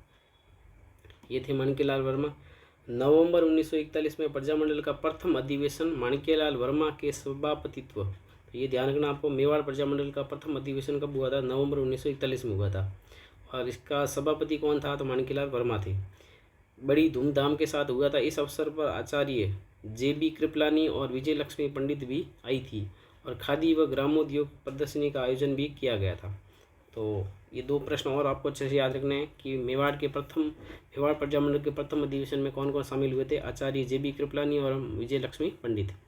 बाद में मेवाड़ हरिजन सेवा संघ की भी स्थापना की गई थी और इसका जो कार्यभार है वो मोहनलाल सुखाड़िया को सौंपा गया। ये भी प्रश्न बनता है, मेवाड़ हरिजन सेवा संघ की स्थापना किसके द्वारा की गई? तो मेवाड़ प्रजामंडल के द्वारा की गई। और इसका जो कार्यभार है वो किसको सौंपा गया था? वो सौंपा गया था मोहनलाल सुखाड़िया को। इसी प्रकार भील, मीणा और आदिवासियों के कल्याण का जो कार्य है वो बलवंत सिंह मेहता को सुपुर्द किया गया था। अगस्त 1942 में जब महात्मा गांधी ने भारत छोड़ो आंदोलन चलाया, कब? अगस्त 1942 में, तो प्रजामंडल को फिर गैर कानूनी संस्था घोषित कर दिया गया और इसके संबंध नेताओं को गिरफ्तार भी कर दिया गया था। दिसंबर 1945 में मेवाड़ प्रजामंडल के निमंत्रण पर अखिल भारतीय देशी राज्य लोक परिषद का जो 7वां अधिवेशन है हुआ था उदयपुर में और इसमें 435 प्रतिनिधियों ने भाग लिया था। इस सम्मेलन की जो अध्यक्षता है वो पंडित जवाहरलाल नेहरू ने की थी। तो ये भी प्रश्न बनता है, अखिल भारतीय देशी राज्य लोक परिषद का 7वां अधिवेशन कहाँ हुआ था? उदयपुर में। इसमें कितने प्रतिनिधियों ने भाग लिया था? 435 प्रतिनिधियों ने भाग लिया था। इसकी अध्यक्षता किसने की थी? पंडित जवाहरलाल नेहरू ने की थी। धीरे धीरे देश के वातावरण के साथ मेवाड़ में भी परिवर्तन आने लगा। महाराणा ने उत्तरदायी शासन की मांग को आंशिक रूप से स्वीकार करते हुए मेवाड़ को नया संविधान दिया, और जिसका जो प्रारूप है वो के.एम. मुंशी ने तैयार किया था। ये भी प्रश्न बनता है कि मेवाड़ के संविधान का जो प्रारूप है वो किसने तैयार किया था? तो इसका जो उत्तर है वो होगा के.एम. मुंशी ने तैयार किया था। स्वतंत्रता के बाद मेवाड़ भी राजस्थान में विलीन हो गया था। प्रश्न संख्या 45 है, मेवाड़ प्रजामंडल की स्थापना के कुछ समय बाद ही मेवाड़ के किस प्रधानमंत्री ने प्रजामंडल को अवैध घोषित कर दिया था? टी.बी. राघवाचार्य, मनोहर सिंह, धर्मनारायण काक या गोपाल राज? तो ये जो प्रधानमंत्री था उस टाइम धर्मनारायण काक, इसने इसको अवैध घोषित कर दिया था। मेवाड़ प्रजामंडल को अवैध घोषित करने के बाद माणिक्यलाल वर्मा ने किस स्थान से अपनी गतिविधियों का संचालन किया था? तो जब इसको अवैध घोषित कर दिया था तो माणिक्यलाल वर्मा को जो मेवाड़ छोड़ने को कहा गया था, तब वो चले गए थे अजमेर, और अजमेर से ही अपनी गतिविधियों का संचालन जारी रखा था। तो इसका सही उत्तर है option number D. Manikyalal Verma पर प्रतिबंध के बावजूद फरवरी 1939 में मेवाड़ में प्रवेश करने पर किस स्थान से गिरफ्तार करके जेल में डाल दिया गया? उनको जबरदस्ती गिरफ्तार कर लिया गया था। गोगुंदा, बेंगू, नसीराबाद या देवली? देवली से उनको जबरदस्ती गिरफ्तार कर लिया गया था। डी इसका सही उत्तर है। मेवाड़ प्रजामंडल का जो प्रथम अधिवेशन है वो 1941 में हुआ था। किसकी अध्यक्षता में हुआ था? जे.बी. कृपलानी, विजय लक्ष्मी पंडित, माणिक्यलाल वर्मा, भूरीलाल बया? तो पहला जो प्रथम अधिवेशन है वो उसकी अध्यक्षता की थी माणिक्यलाल वर्मा ने। सी इसका सही उत्तर है। मेवाड़ प्रजामंडल ने मेवाड़ हरिजन सेवा संघ की स्थापना करके इसका कार्य किसको सौंपा था? हीरालाल शास्त्री, माणिक्यलाल वर्मा, मोहनलाल सुखाड़िया, बलवंत सिंह मेहता? तो इसका जो कार्य सौंपा गया था वो सौंपा गया था मोहनलाल सुखाड़िया को। सी इसका सही उत्तर है। मेवाड़ प्रजामंडल के अधिवेशन के दौरान भील, मीणा और आदिवासियों के कल्याण का कार्य किसे सौंपा गया था? हीरालाल शास्त्री, माणिक्यलाल वर्मा, मोहनलाल सुखाड़िया या बलवंत सिंह मेहता? तो ये इसका जो कार्य सौंपा गया था वो सौंपा गया था बलवंत सिंह मेहता को। तो डी इसका सही उत्तर है। आगे बढ़ते हैं। 1945-1946 में उदयपुर में अखिल भारतीय देशी राज्य लोक परिषद का 7वां अधिवेशन पंडित जवाहरलाल नेहरू की अध्यक्षता में हुआ था। इस सम्मेलन में कितने प्रतिनिधियों ने भाग लिया था? 82, 130, 435 या 622? तो इस सम्मेलन में कुल जो है 435 प्रतिनिधियों ने भाग लिया था। अध्यक्षता किसने की थी? पंडित जवाहरलाल नेहरू ने की थी। मेवाड़ रियासत का संवैधानिक प्रारूप किसने तैयार किया था? तो प्रश्न है, मेवाड़ रियासत का संवैधानिक प्रारूप किसने तैयार किया था? गिरधर सिंह, मनोहर सिंह, दीवान रामामूर्ति या के.एम. मुंशी? तो इसका जो प्रारूप तैयार किया था वो किया था के.एम. मुंशी ने। तो इसका सही उत्तर है ऑप्शन नंबर डी। अगला प्रश्न है, 1939 में स्थापित कोटा प्रजामंडल की अध्यक्षता और अधिवेशन में स्वागताध्यक्ष क्रमशः कौन थे? तो प्रश्न से ही दो प्रश्न बन रहे हैं कि कोटा प्रजामंडल की स्थापना कब हुई थी? 1939 में हुई थी। तो इसके अध्यक्ष और स्वागतकर्ता कौन थे वो हमें बताना है। मास्टर शंभुदयाल सक्सेना, पंडित अभिन हरी, पंडित नैनूराम शर्मा, सेठ मोतीलाल, पंडित नैनूराम और पंडित अभिन हरी, नाथूलाल जैन और पंडित अभिन हरी? तो इसके जो अध्यक्ष थे वो थे पंडित नैनूराम और स्वागतकर्ता थे वो थे सेठ मोतीलाल। तो इसका सही उत्तर ऑप्शन नंबर बी है। अब हम पढ़ेंगे कोटा में जन आंदोलन। कोटा में जन जागृति का सूत्रपात लगभग 1918 ईस्वी से ही प्रारंभ हो गया था। कोटा निवासियों ने भी विदेशी वस्तुओं का बहिष्कार चालू कर दिया था और उनमें गांधी टोपी पहने जाने का उत्साह शुरू हो गया था। यहाँ पंडित नैनूराम शर्मा पहले व्यक्ति थे जिन्होंने राजकीय सेवा का त्याग कर सार्वजनिक जीवन में प्रवेश किया था। वे विजय सिंह पथिक द्वारा स्थापित राजस्थान सेवा संघ के सक्रिय सदस्य भी बन गए थे। सर्वप्रथम बिगार प्रथा के विरुद्ध कोटा में आंदोलन चलाया था इन्होंने। किसने? पंडित नैनूराम शर्मा ने। 1934 ईस्वी में जो है हाड़ौती प्रजामंडल की स्थापना की थी। तो ये भी प्रश्न बनता है, हाड़ौती प्रजामंडल की स्थापना कब हुई थी? 1934 में हुई थी। फिर इनके साथ में पंडित अभिन हरी भी हो गए और दोनों ने मिलकर सरकार से उत्तरदायी सरकार बनाने का आग्रह किया। अभिन हरी मांगरोल के रहने वाले थे, इसलिए उन्होंने 1939 में कोटा राज्य प्रजामंडल की स्थापना की थी। किसने की थी? अभिन हरी ने। और इसकी जो अध्यक्षता की थी वो की थी पंडित नैनूराम ने की थी। और अधिवेशन के जो स्वागताध्यक्ष थे वो थे सेठ मोती लाल। तो ये सारे प्रश्न अच्छे से याद रखने हैं आपको। 1940 ईस्वी में कोटा की रामतलाई क्षेत्र में कोटा प्रजामंडल का अधिवेशन आयोजित किया गया था। इस अधिवेशन की जो अध्यक्षता है वो पंडित अबिन हरि ने की थी। तो पहला जो अधिवेशन हुआ था उसकी अध्यक्षता की थी पंडित नैनूराम शर्मा ने, और 1940 में जो है रामतलाई क्षेत्र कोटा में हुआ था उसकी अध्यक्षता की थी पंडित अबिन हरि ने। इस सम्मेलन में विजय सिंह पथिक भी भाग लेने आए थे। कोटा प्रजामंडल की गतिविधियों को उस समय गहरा धक्का लगा जब पंडित नैनूराम शर्मा की अज्ञात लोगों ने हत्या कर दी थी। पंडित नैनूराम शर्मा को अज्ञात लोगों ने मार दिया था। इससे फिर पंडित अबिन हरि पर जो है प्रजामंडल का पूरा भार आ गया था। 1942 के भारत छोड़ो आंदोलन के समय पंडित अबिन हरि ने आंदोलन छेड़ दिया।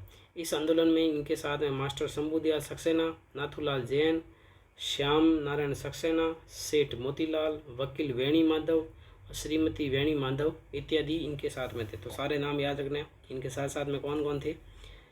मास्टर शंभुदयाल सक्सेना, नाथूलाल जैन, श्याम नारायण सक्सेना, सेठ मोतीलाल, वकील वेणी माधव और श्रीमती वेणी माधव।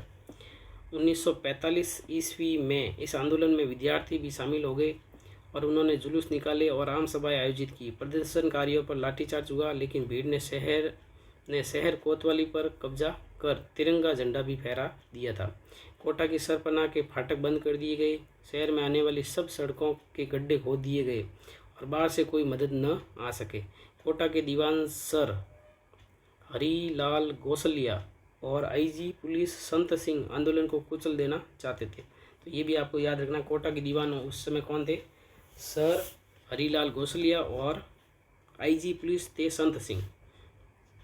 परंतु कोटा के महाराज भीम सिंह ने पलायता के सर ओंकार सिंह के माध्यम से जनता से 16 अगस्त 1945 को जो है समझौता कर लिया था।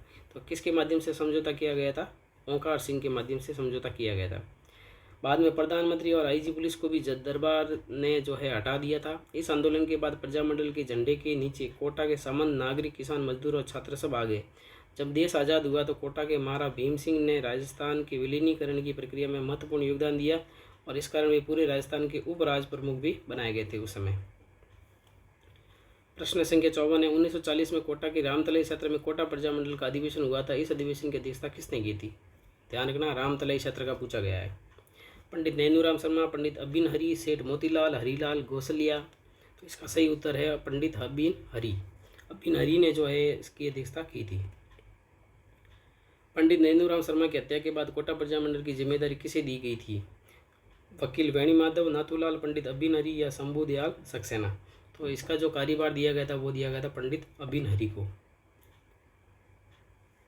कोटा प्रजामंडल से संबंधित है मास्टर शंभुदयाल सक्सेना, नाथूलाल जैन, श्याम नारायण, सेठ मोतीलाल, वकील वेणी माधव। तो ये सभी जो है कोटा प्रजामंडल से संबंधित थे। इसका सही उत्तर ऑप्शन नंबर डी। अगला प्रश्न है। कोटा प्रजामंडल में 1945 में हुए छात्र आंदोलन को दीवान सर हरीलाल गोसलिया और पुलिस अधिकारी संत सिंह कुचलना चाहते थे, परंतु कोटा महाराज भीम सिंह ने किसके माध्यम से जनता में समझौता करवा दिया था? तो किसके माध्यम से हुआ था वो हमें बताना है। नाथूलाल, ओंकार सिंह, दीवान गोविंद सिंह, तेज सिंह हाड़ा। तो इसका जो माध्यम बना था वो बने थे ओंकार सिंह। इसका सही उत्तर ऑप्शन नंबर बी है। अगला प्रश्न है। बूंदी के किस महाराव ने किसान आंदोलन को दबाने के प्रयास किए थे? बूंदी का कौन सा महाराव था जिसने आंदोलन को दबाने का प्रयास किया था? हरनाथ सिंह, भीम सिंह, ईश्वरी सिंह या जगत सिंह? तो इसका सही उत्तर है ईश्वरी सिंह। इसने जो है वो आंदोलन को दबाने का प्रयास किया था। बूंदी में जन आंदोलन। बूंदी में भी कोटा की भांति राजनीतिक जागृति के लक्षण पहले से ही दिखाई दे रहे थे। विजय सिंह पथिक, रामनारायण चौधरी ने कर वृद्धि और बेगार के विरुद्ध आंदोलन प्रारंभ किया था।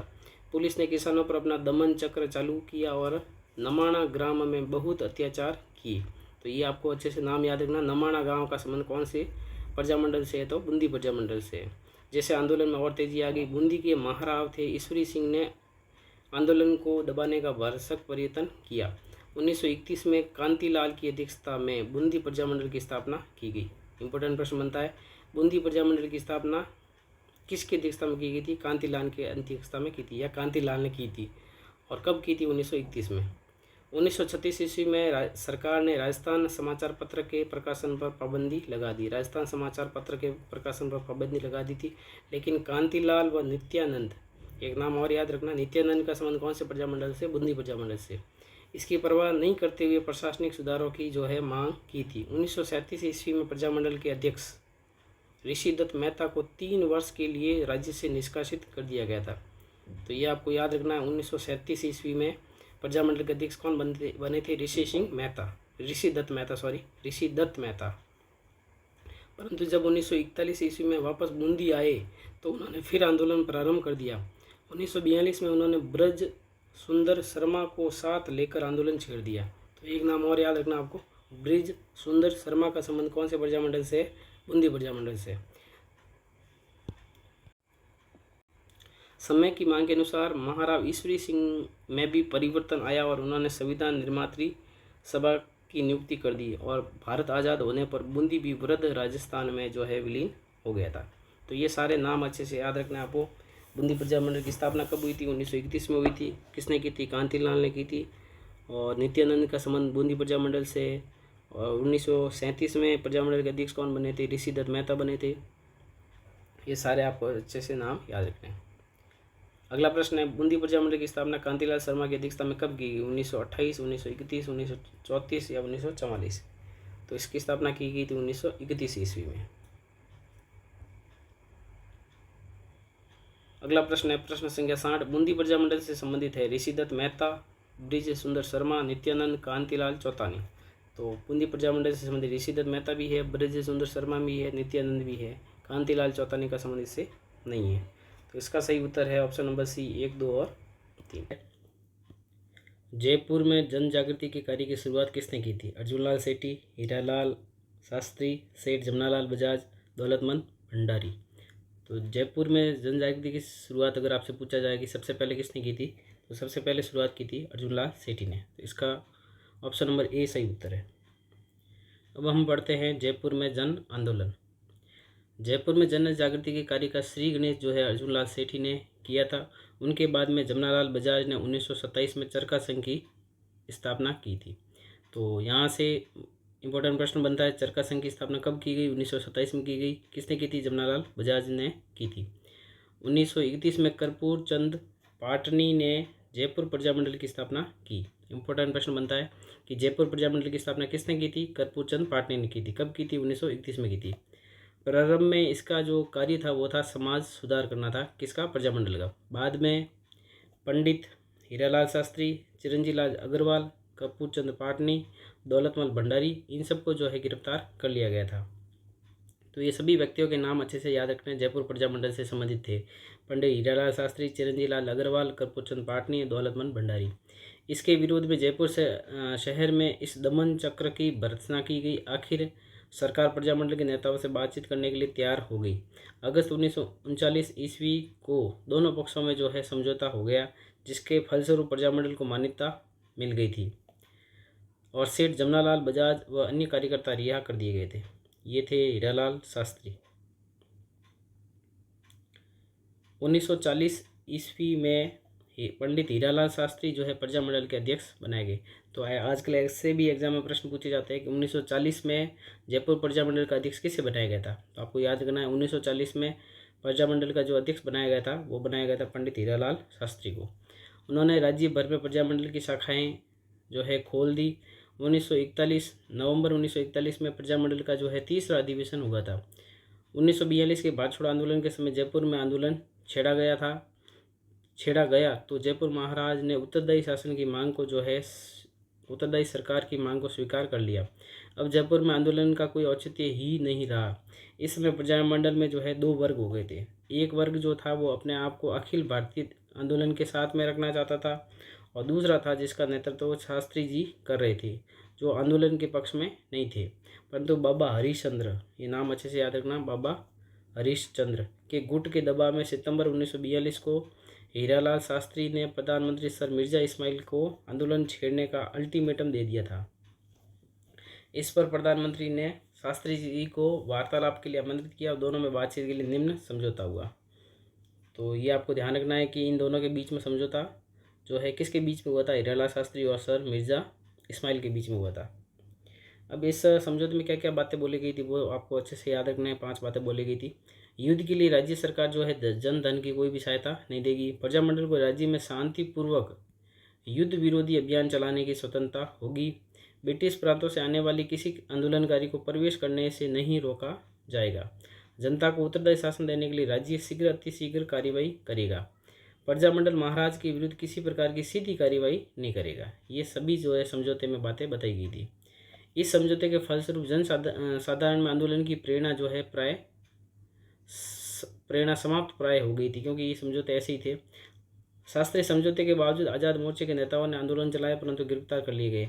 1945 ईस्वी में जब जवाहरलाल नेहरू जो है जयपुर आए, तब आज़ाद मोर्चे का जो है प्रजामंडल में विलीनीकरण हो गया था।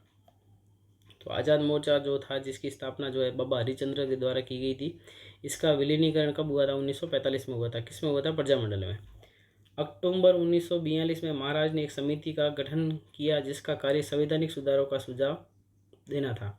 इस समिति ने 2 वर्ष में प्रतिवेदन प्रस्तुत किया, जिसके फलस्वरूप 1945 ईस्वी में 2 सदनों वाली व्यवस्थापिका स्थापित की गई, परंतु दोनों में ही महाराज का ही वर्चस्व था। जब चुनाव हुए तो प्रजामंडल ने चुनाव में भाग लिया और परिषद में उन्होंने 3 सीटों पर और प्रतिनिधि सभा में उन्होंने 27 सीटों पर जो है विजय प्राप्त की। तो ये संख्या अच्छे से याद रखनी है। परिषद में कितनी सीटों पर? 3 सीटों पर। और प्रतिनिधि सभा में कितनी सीटों पर? 27 सीटों पर उन्होंने विजय प्राप्त की। 24 जुलाई 1947 के दिन जब नरेंद्र मंडल की सभा हुई तो जयपुर नरेश ने ये घोषणा कर दी कि वे भारतीय संघ में सम्मिलित होंगे। लेकिन जब उत्तरदायी सरकार का निर्माण किया गया तो उसमें प्रजामंडल का केवल एक सदस्य ही लिया गया। जनता के दबाव पर मंत्रिमंडल का विस्तार किया गया, जिसमें हीरालाल शास्त्री को जो है मुख्यमंत्री बनाया गया और इसके अलावा देवी शंकर तिवाड़ी, दौलतमल भंडारी और टीकाराम पाली को मंत्री बनाया गया। तो ये सारे नाम याद रखना है आपको। मुख्यमंत्री किसको बनाया गया था? हीरालाल शास्त्री को बनाया गया था। और देवी शंकर तिवाड़ी, दौलतमल भंडारी और टीकाराम पालीवाल को मंत्री बनाया गया था। 30 मार्च 1949 को जयपुर का राजस्थान संघ में जो है विलीनीकरण हो गया और उत्तरदायी सरकार की स्थापना की गई। महाराजा मान सिंह को राजस्थान का राज प्रमुख बनाया गया और महाराणा जो उदयपुर थे उनको महाराज प्रमुख बनाया गया और कोटा महाराव को जो है उप राज प्रमुख बनाया गया था। ये सारी अच्छे से आपको चीज़ें याद रखनी है। अगला प्रश्न है, सेठ जमनालाल बजाज ने जयपुर में चरखा संघ की स्थापना कब की थी? 1922, 1927, 1930, 1944। तो चरखा संघ की स्थापना जयपुर में की गई थी। किसके द्वारा? सेठ जमनालाल बजाज के द्वारा की गई थी। कब की गई? तो इसका उत्तर है 1927 में की गई थी। अगला प्रश्न है, जयपुर प्रजामंडल से संबंधित क्रांतिकारी है? कर्पूरचंद पाटनी, चिरंजीलाल अग्रवाल, दौलतमल भंडारी, हीरालाल शास्त्री, सेठ जमनालाल बजाज। तो ये सभी के सभी जो है जयपुर प्रजामंडल से संबंधित क्रांतिकारी है। तो इसका उत्तर है ऑप्शन नंबर डी। भारत छोड़ो आंदोलन के समय जयपुर रियासत में जेंटलमैन समझौता, ये अच्छे से नाम याद रखना है, जेंटलमैन समझौता किसके मध्य हुआ था? तो ये जो समझौता हुआ था, option number A Hiralal Shastri Mirza Ismail, Hiralal Shastri Jagat Narayan, सेठ जमनालाल बजाज धर्मनारायण, हीरालाल कोठारी एवं मिर्जा इस्माइल। तो इसमें जो समझौता करने वाले थे वो थे हीरालाल शास्त्री और मिर्जा इस्माइल। तो ए ऑप्शन इसका सही उत्तर है। हीरालाल शास्त्री को किस वर्ष जयपुर प्रजामंडल का अध्यक्ष बनाया गया था? 1938 में, 1940 में, 1942 में, 1944 में। तो हीरालाल शास्त्री जो है जयपुर प्रजामंडल के अध्यक्ष बने थे वो बने थे 1940 में। तो इसका सही उत्तर ऑप्शन नंबर बी है। जयपुर रियासत में 1942 में आज़ाद मोर्चा का गठन किसकी अध्यक्षता में हुआ था? बाबा हरिचंद्र, हीरालाल शास्त्री, देवी शंकर तिवाड़ी, दौलतमल भंडारी। आज़ाद मोर्चे का जो गठन है वो हुआ था बाबा हरिचंद्र की अध्यक्षता में। नेहरू जी के कहने पर आज़ाद मोर्चा का विलय प्रजामंडल के साथ कब किया गया? 1942, 1943, 1944, 1945। तो 1945 में जो है आज़ाद मोर्चे का विलय प्रजामंडल के साथ में किया गया था। अगला प्रश्न है, जयपुर रियासत में संवैधानिक सुधारों के तहत 1945 में 2 सदनों वाली व्यवस्था स्थापित की गई थी और चुनाव में प्रजामंडल ने परिषद और प्रतिनिधि सभा में क्रमशः कितनी सीटों पर विजय प्राप्त की गई थी? तो परिषद में उन्होंने 3 सीटों पर विजय प्राप्त की थी और प्रतिनिधि सभा में उन्होंने 27 सीटों पर विजय प्राप्त की थी। तो इसका उत्तर है ऑप्शन नंबर डी। अगला सवाल है 69, जयपुर रियासत ने उत्तरदायी सरकार का गठन करके गठित मंत्रिमंडल में हीरालाल शास्त्री को मुख्यमंत्री बनाया था और इस मंत्रिमंडल में शामिल क्रांतिकारी और कौन कौन थे? देवीशंकर तिवारी, दौलतमल भंडारी, टीकाराम पालीवाल, गुलाबचंद कासलीवाल। तो इसमें जो थे वो तीनों थे, ये देवीशंकर तिवारी भी थे, दौलतमल भंडारी भी थे और टीकाराम पालीवाल भी थे। गुलाबचंद कासलीवाल इसमें नहीं थे। तो इसका सही उत्तर है ऑप्शन नंबर ए, 1, 2 और 3। अगला प्रश्न है प्रश्न संख्या 70। प्रश्न पूछा गया है, अलवर राज्य की जनता में जन जागृति लाने का कार्य सर्वप्रथम किसने किया था? अलवर राज्य की बात हो रही है और जन जागृति लाने का सर्वप्रथम कार्य किसने किया था? पंडित हरिनारायण शर्मा, NB खरे, भवानी शंकर शर्मा, मास्टर भोलेनाथ।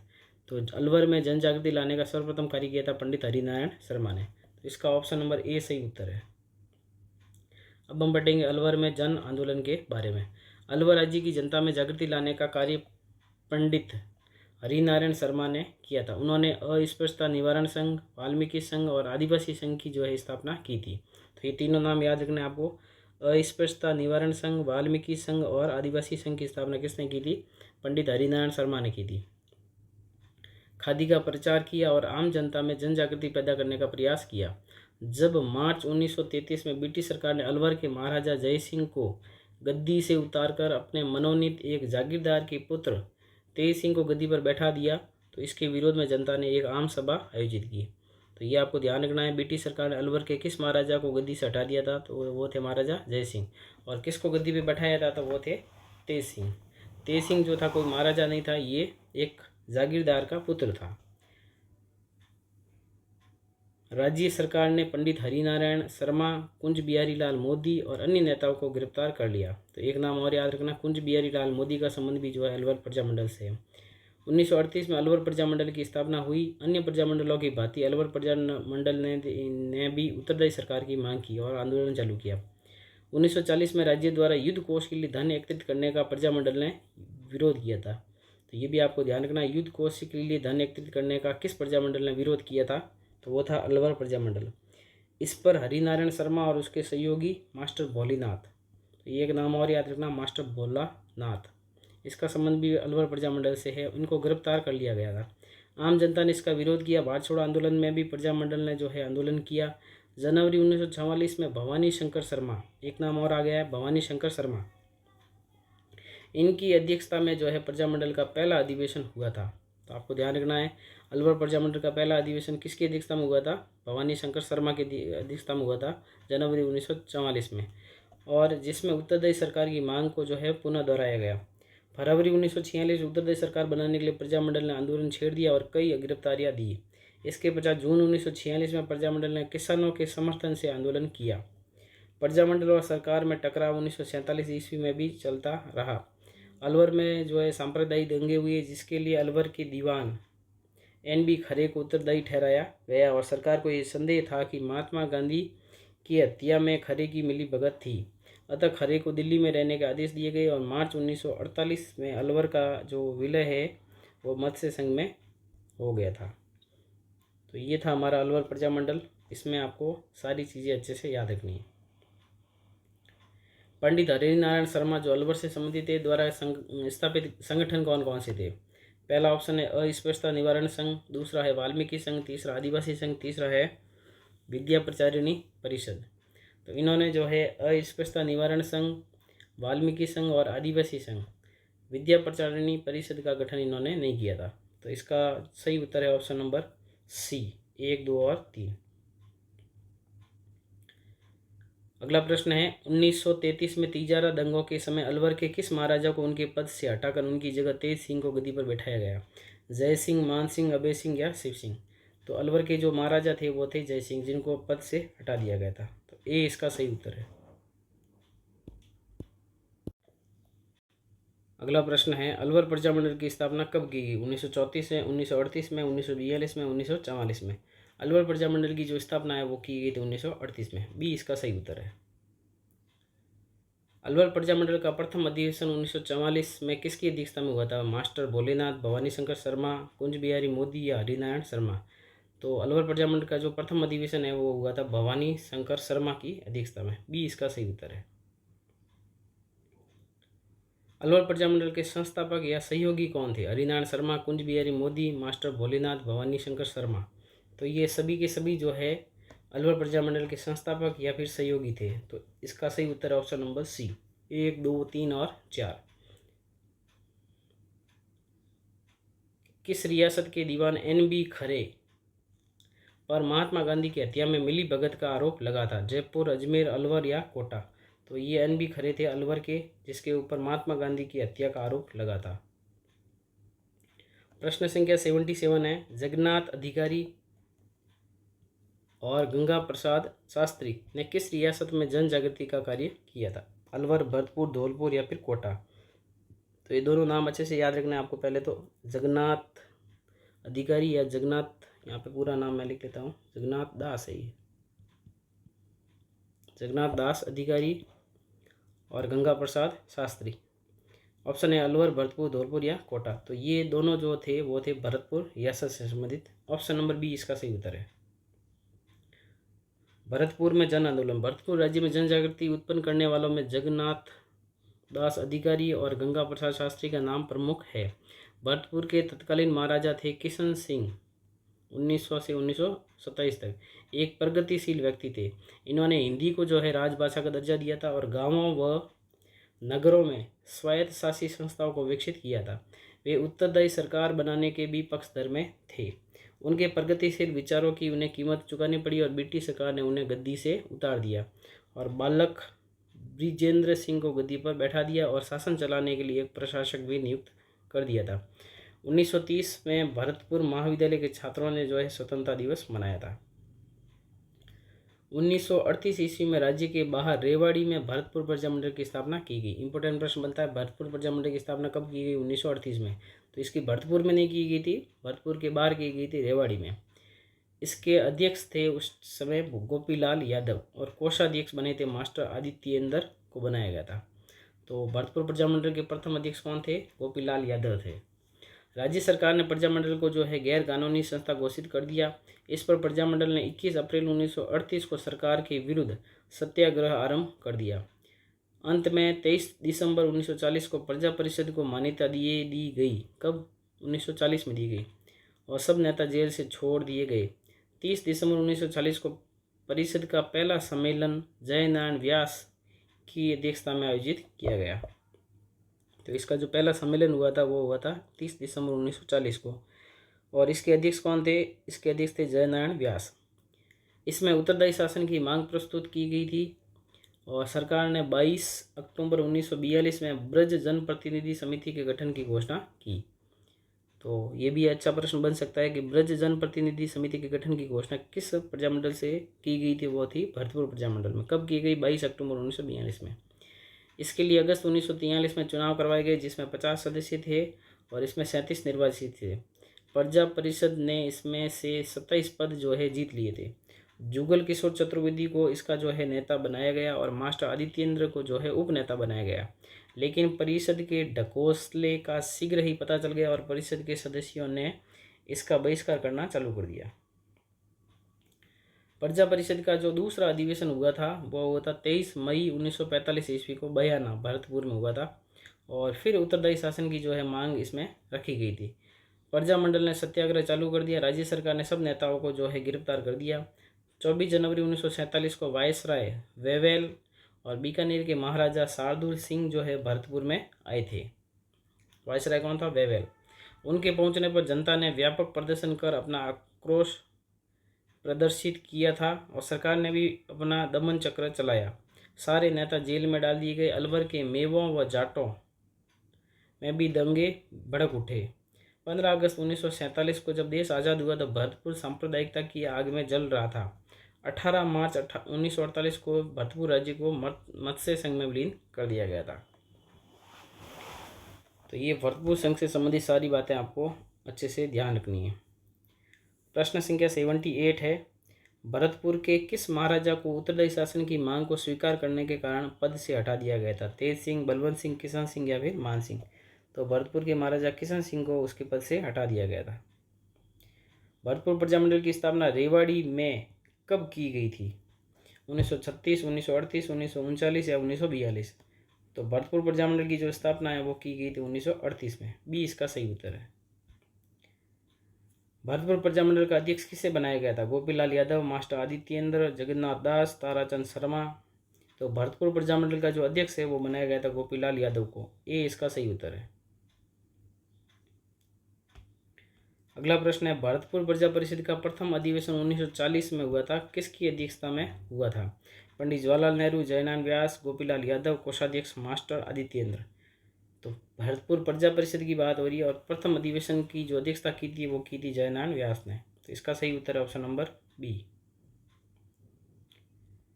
भरतपुर प्रजामंडल से संबंधित है गोपीलाल यादव, मास्टर आदित्येंद्र, जुगल किशोर चतुर्वेदी, किशनलाल जोशी। तो ये सभी जो है भरतपुर प्रजामंडल से संबंधित है। आजकल ऐसे प्रश्न ज़्यादा आते हैं तो सभी सारे व्यक्तियों के आपको नाम अच्छे से याद रखना है। अगला प्रश्न है, भरतपुर की ब्रज जन प्रतिनिधि का नेता किस क्रांतिकारी को बनाया गया था? इस चुनाव में प्रजा परिषद ने जो है 27 सीटें जीती थी। नेता किसे बनाया गया था? मास्टर आदित्येंद्र, गोपीलाल यादव, किशनलाल या फिर जुगल किशोर चतुर्वेदी। इसका जो नेता बनाया गया था वो बनाया गया था युगल किशोर चतुर्वेदी को। तो डी इसका सही उत्तर है। अगला प्रश्न है, तसीमो हत्याकांड का संबंध किस प्रजामंडल से है? तसीमो या तासीमो, इंपॉर्टेंट प्रश्न है ये, काफ़ी बार एग्जाम पूछा गया है। भरतपुर, धौलपुर, कोटा या फिर अलवर। तो तसीमो हत्याकांड का जो संबंध है वो है धौलपुर से। बी इसका सही उत्तर है। धौलपुर में जन आंदोलन, धौलपुर में जन चेतना का कार्य जो है स्वामी श्रद्धानंद ने 1918 में ही प्रारंभ कर दिया गया था। तो ये प्रश्न बनता है कि धौलपुर में जन चेतना का कार्य किसने किया था? स्वामी श्रद्धानंद ने किया था 1918 में ही। 1936 में पंडित कृष्णदत्त पालीवाल ने धौलपुर प्रजामंडल की स्थापना की। तो प्रश्न ये बनेगा, धौलपुर प्रजामंडल की स्थापना कब और किसने की थी? तो 1936 में की थी कृष्णदत्त पालीवाल ने। इसके पश्चात 1938 में और 1940 में उत्तरदायी शासन की मांग प्रस्तुत की गई। 12 नवंबर 1946 को तासीम गांव में प्रजामंडल का अधिवेशन बुलाया गया और परंतु सरकार ने किराए के गुंडों के माध्यम से दंगे फसाद करवा दिए थे। तो तासीम हत्याकांड कब हुआ था? 12 नवंबर 1946 को हुआ था। 1946 ईस्वी के बाद भी धौलपुर प्रजामंडल के उत्तरदायी शासन की मांग करता रहा। अंत में 17 फरवरी 1948 को सरदार पटेल ने महाराजा को दिल्ली बुलाकर शासनाधिकार त्यागने पर मजबूर कर दिया और धौलपुर का भी जो है मत्स्य संघ में विलीन कर दिया गया। अगला प्रश्न है, किस रियासत में जन चेतना का कार्य स्वामी श्रद्धानंद ने 1918 में प्रारंभ किया था? भरतपुर, धौलपुर, कोटा या फिर अलवर। तो स्वामी श्रद्धानंद ने जो है कार्य किया था वो किया था धौलपुर में। बी इसका सही उत्तर है। अगला प्रश्न है, प्रश्न संख्या 86, त्रिलोकचंद माथुर, चिरंजीलाल शर्मा और मान सिंह का संबंध किस प्रजामंडल से है?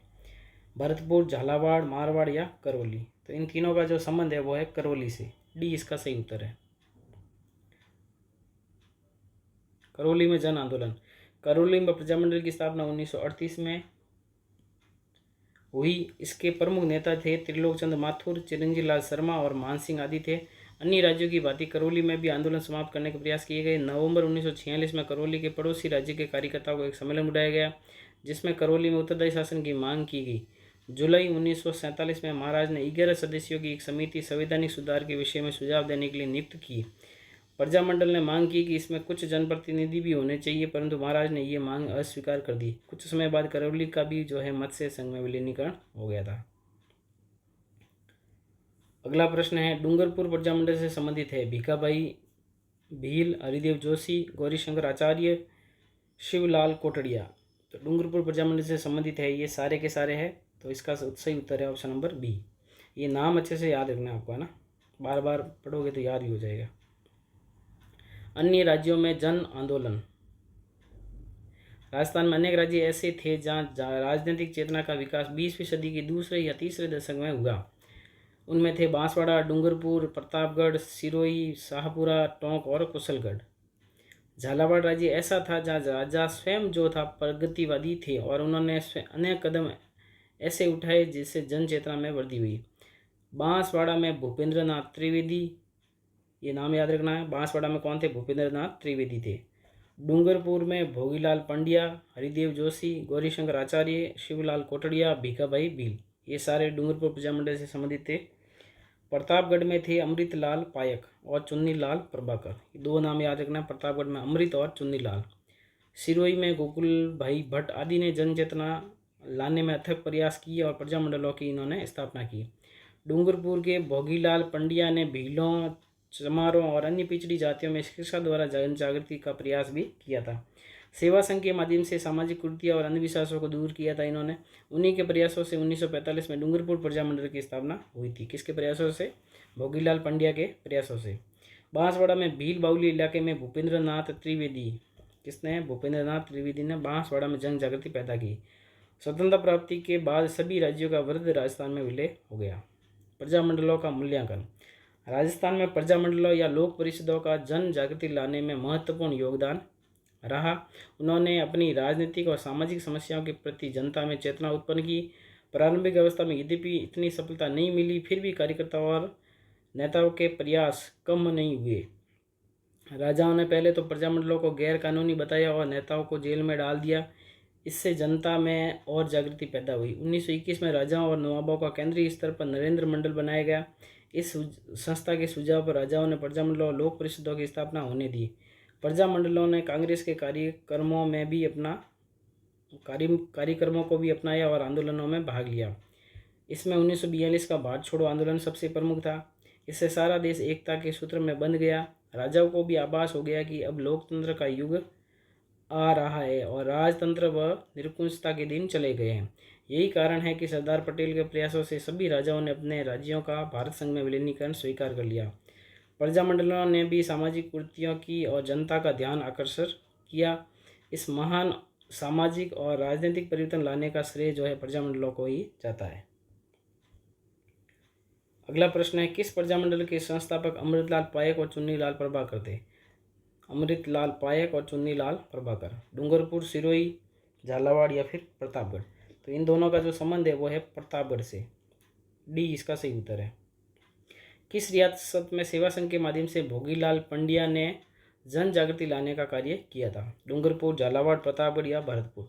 भोगीलाल पंड्या का संबंध है वो है डूंगरपुर प्रजामंडल से। ए इसका सही उत्तर है।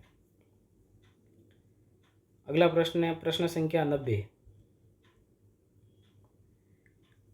सुमिलित करना है, एक तरफ प्रजामंडल है और दूसरी तरफ संस्थापक है। तो सबसे पहले हम देखते हैं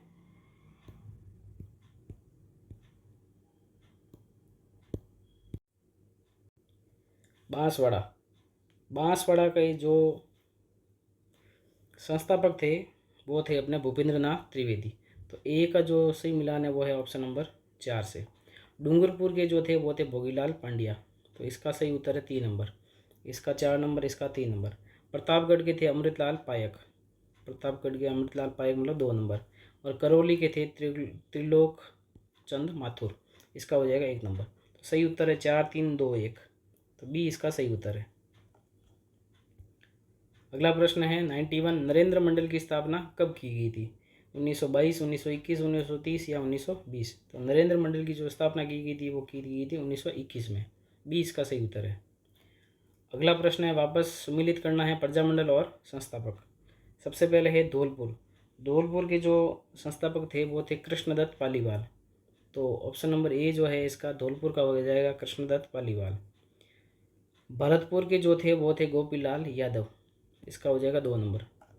अलवर के जो है वो है हरिनारायण शर्मा और जयपुर के है कर्पूरचंद पाटनी। तो इसका सही उत्तर हो जाएगा 1, 2, 3, 4।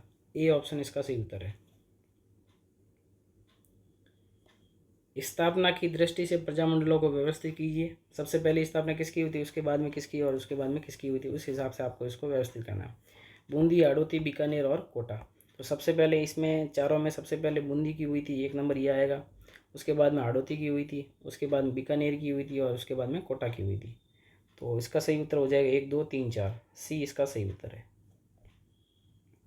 तो इस प्रकार से हमारा ये जो एक टॉपिक था प्रजामंडल जन जागृति और प्रजामंडल आंदोलन, ये पूरा होता है। यदि आपको मेरी मेहनत पसंद आ रही है तो वीडियो को लाइक ज़रूर करें और अगर आपने चैनल को सब्सक्राइब नहीं किया तो सब्सक्राइब करें और अपने दोस्तों के साथ में शेयर भी जरूर करें। मिलते हैं नेक्स्ट टॉपिक के साथ। इस वीडियो में इतना ही। धन्यवाद।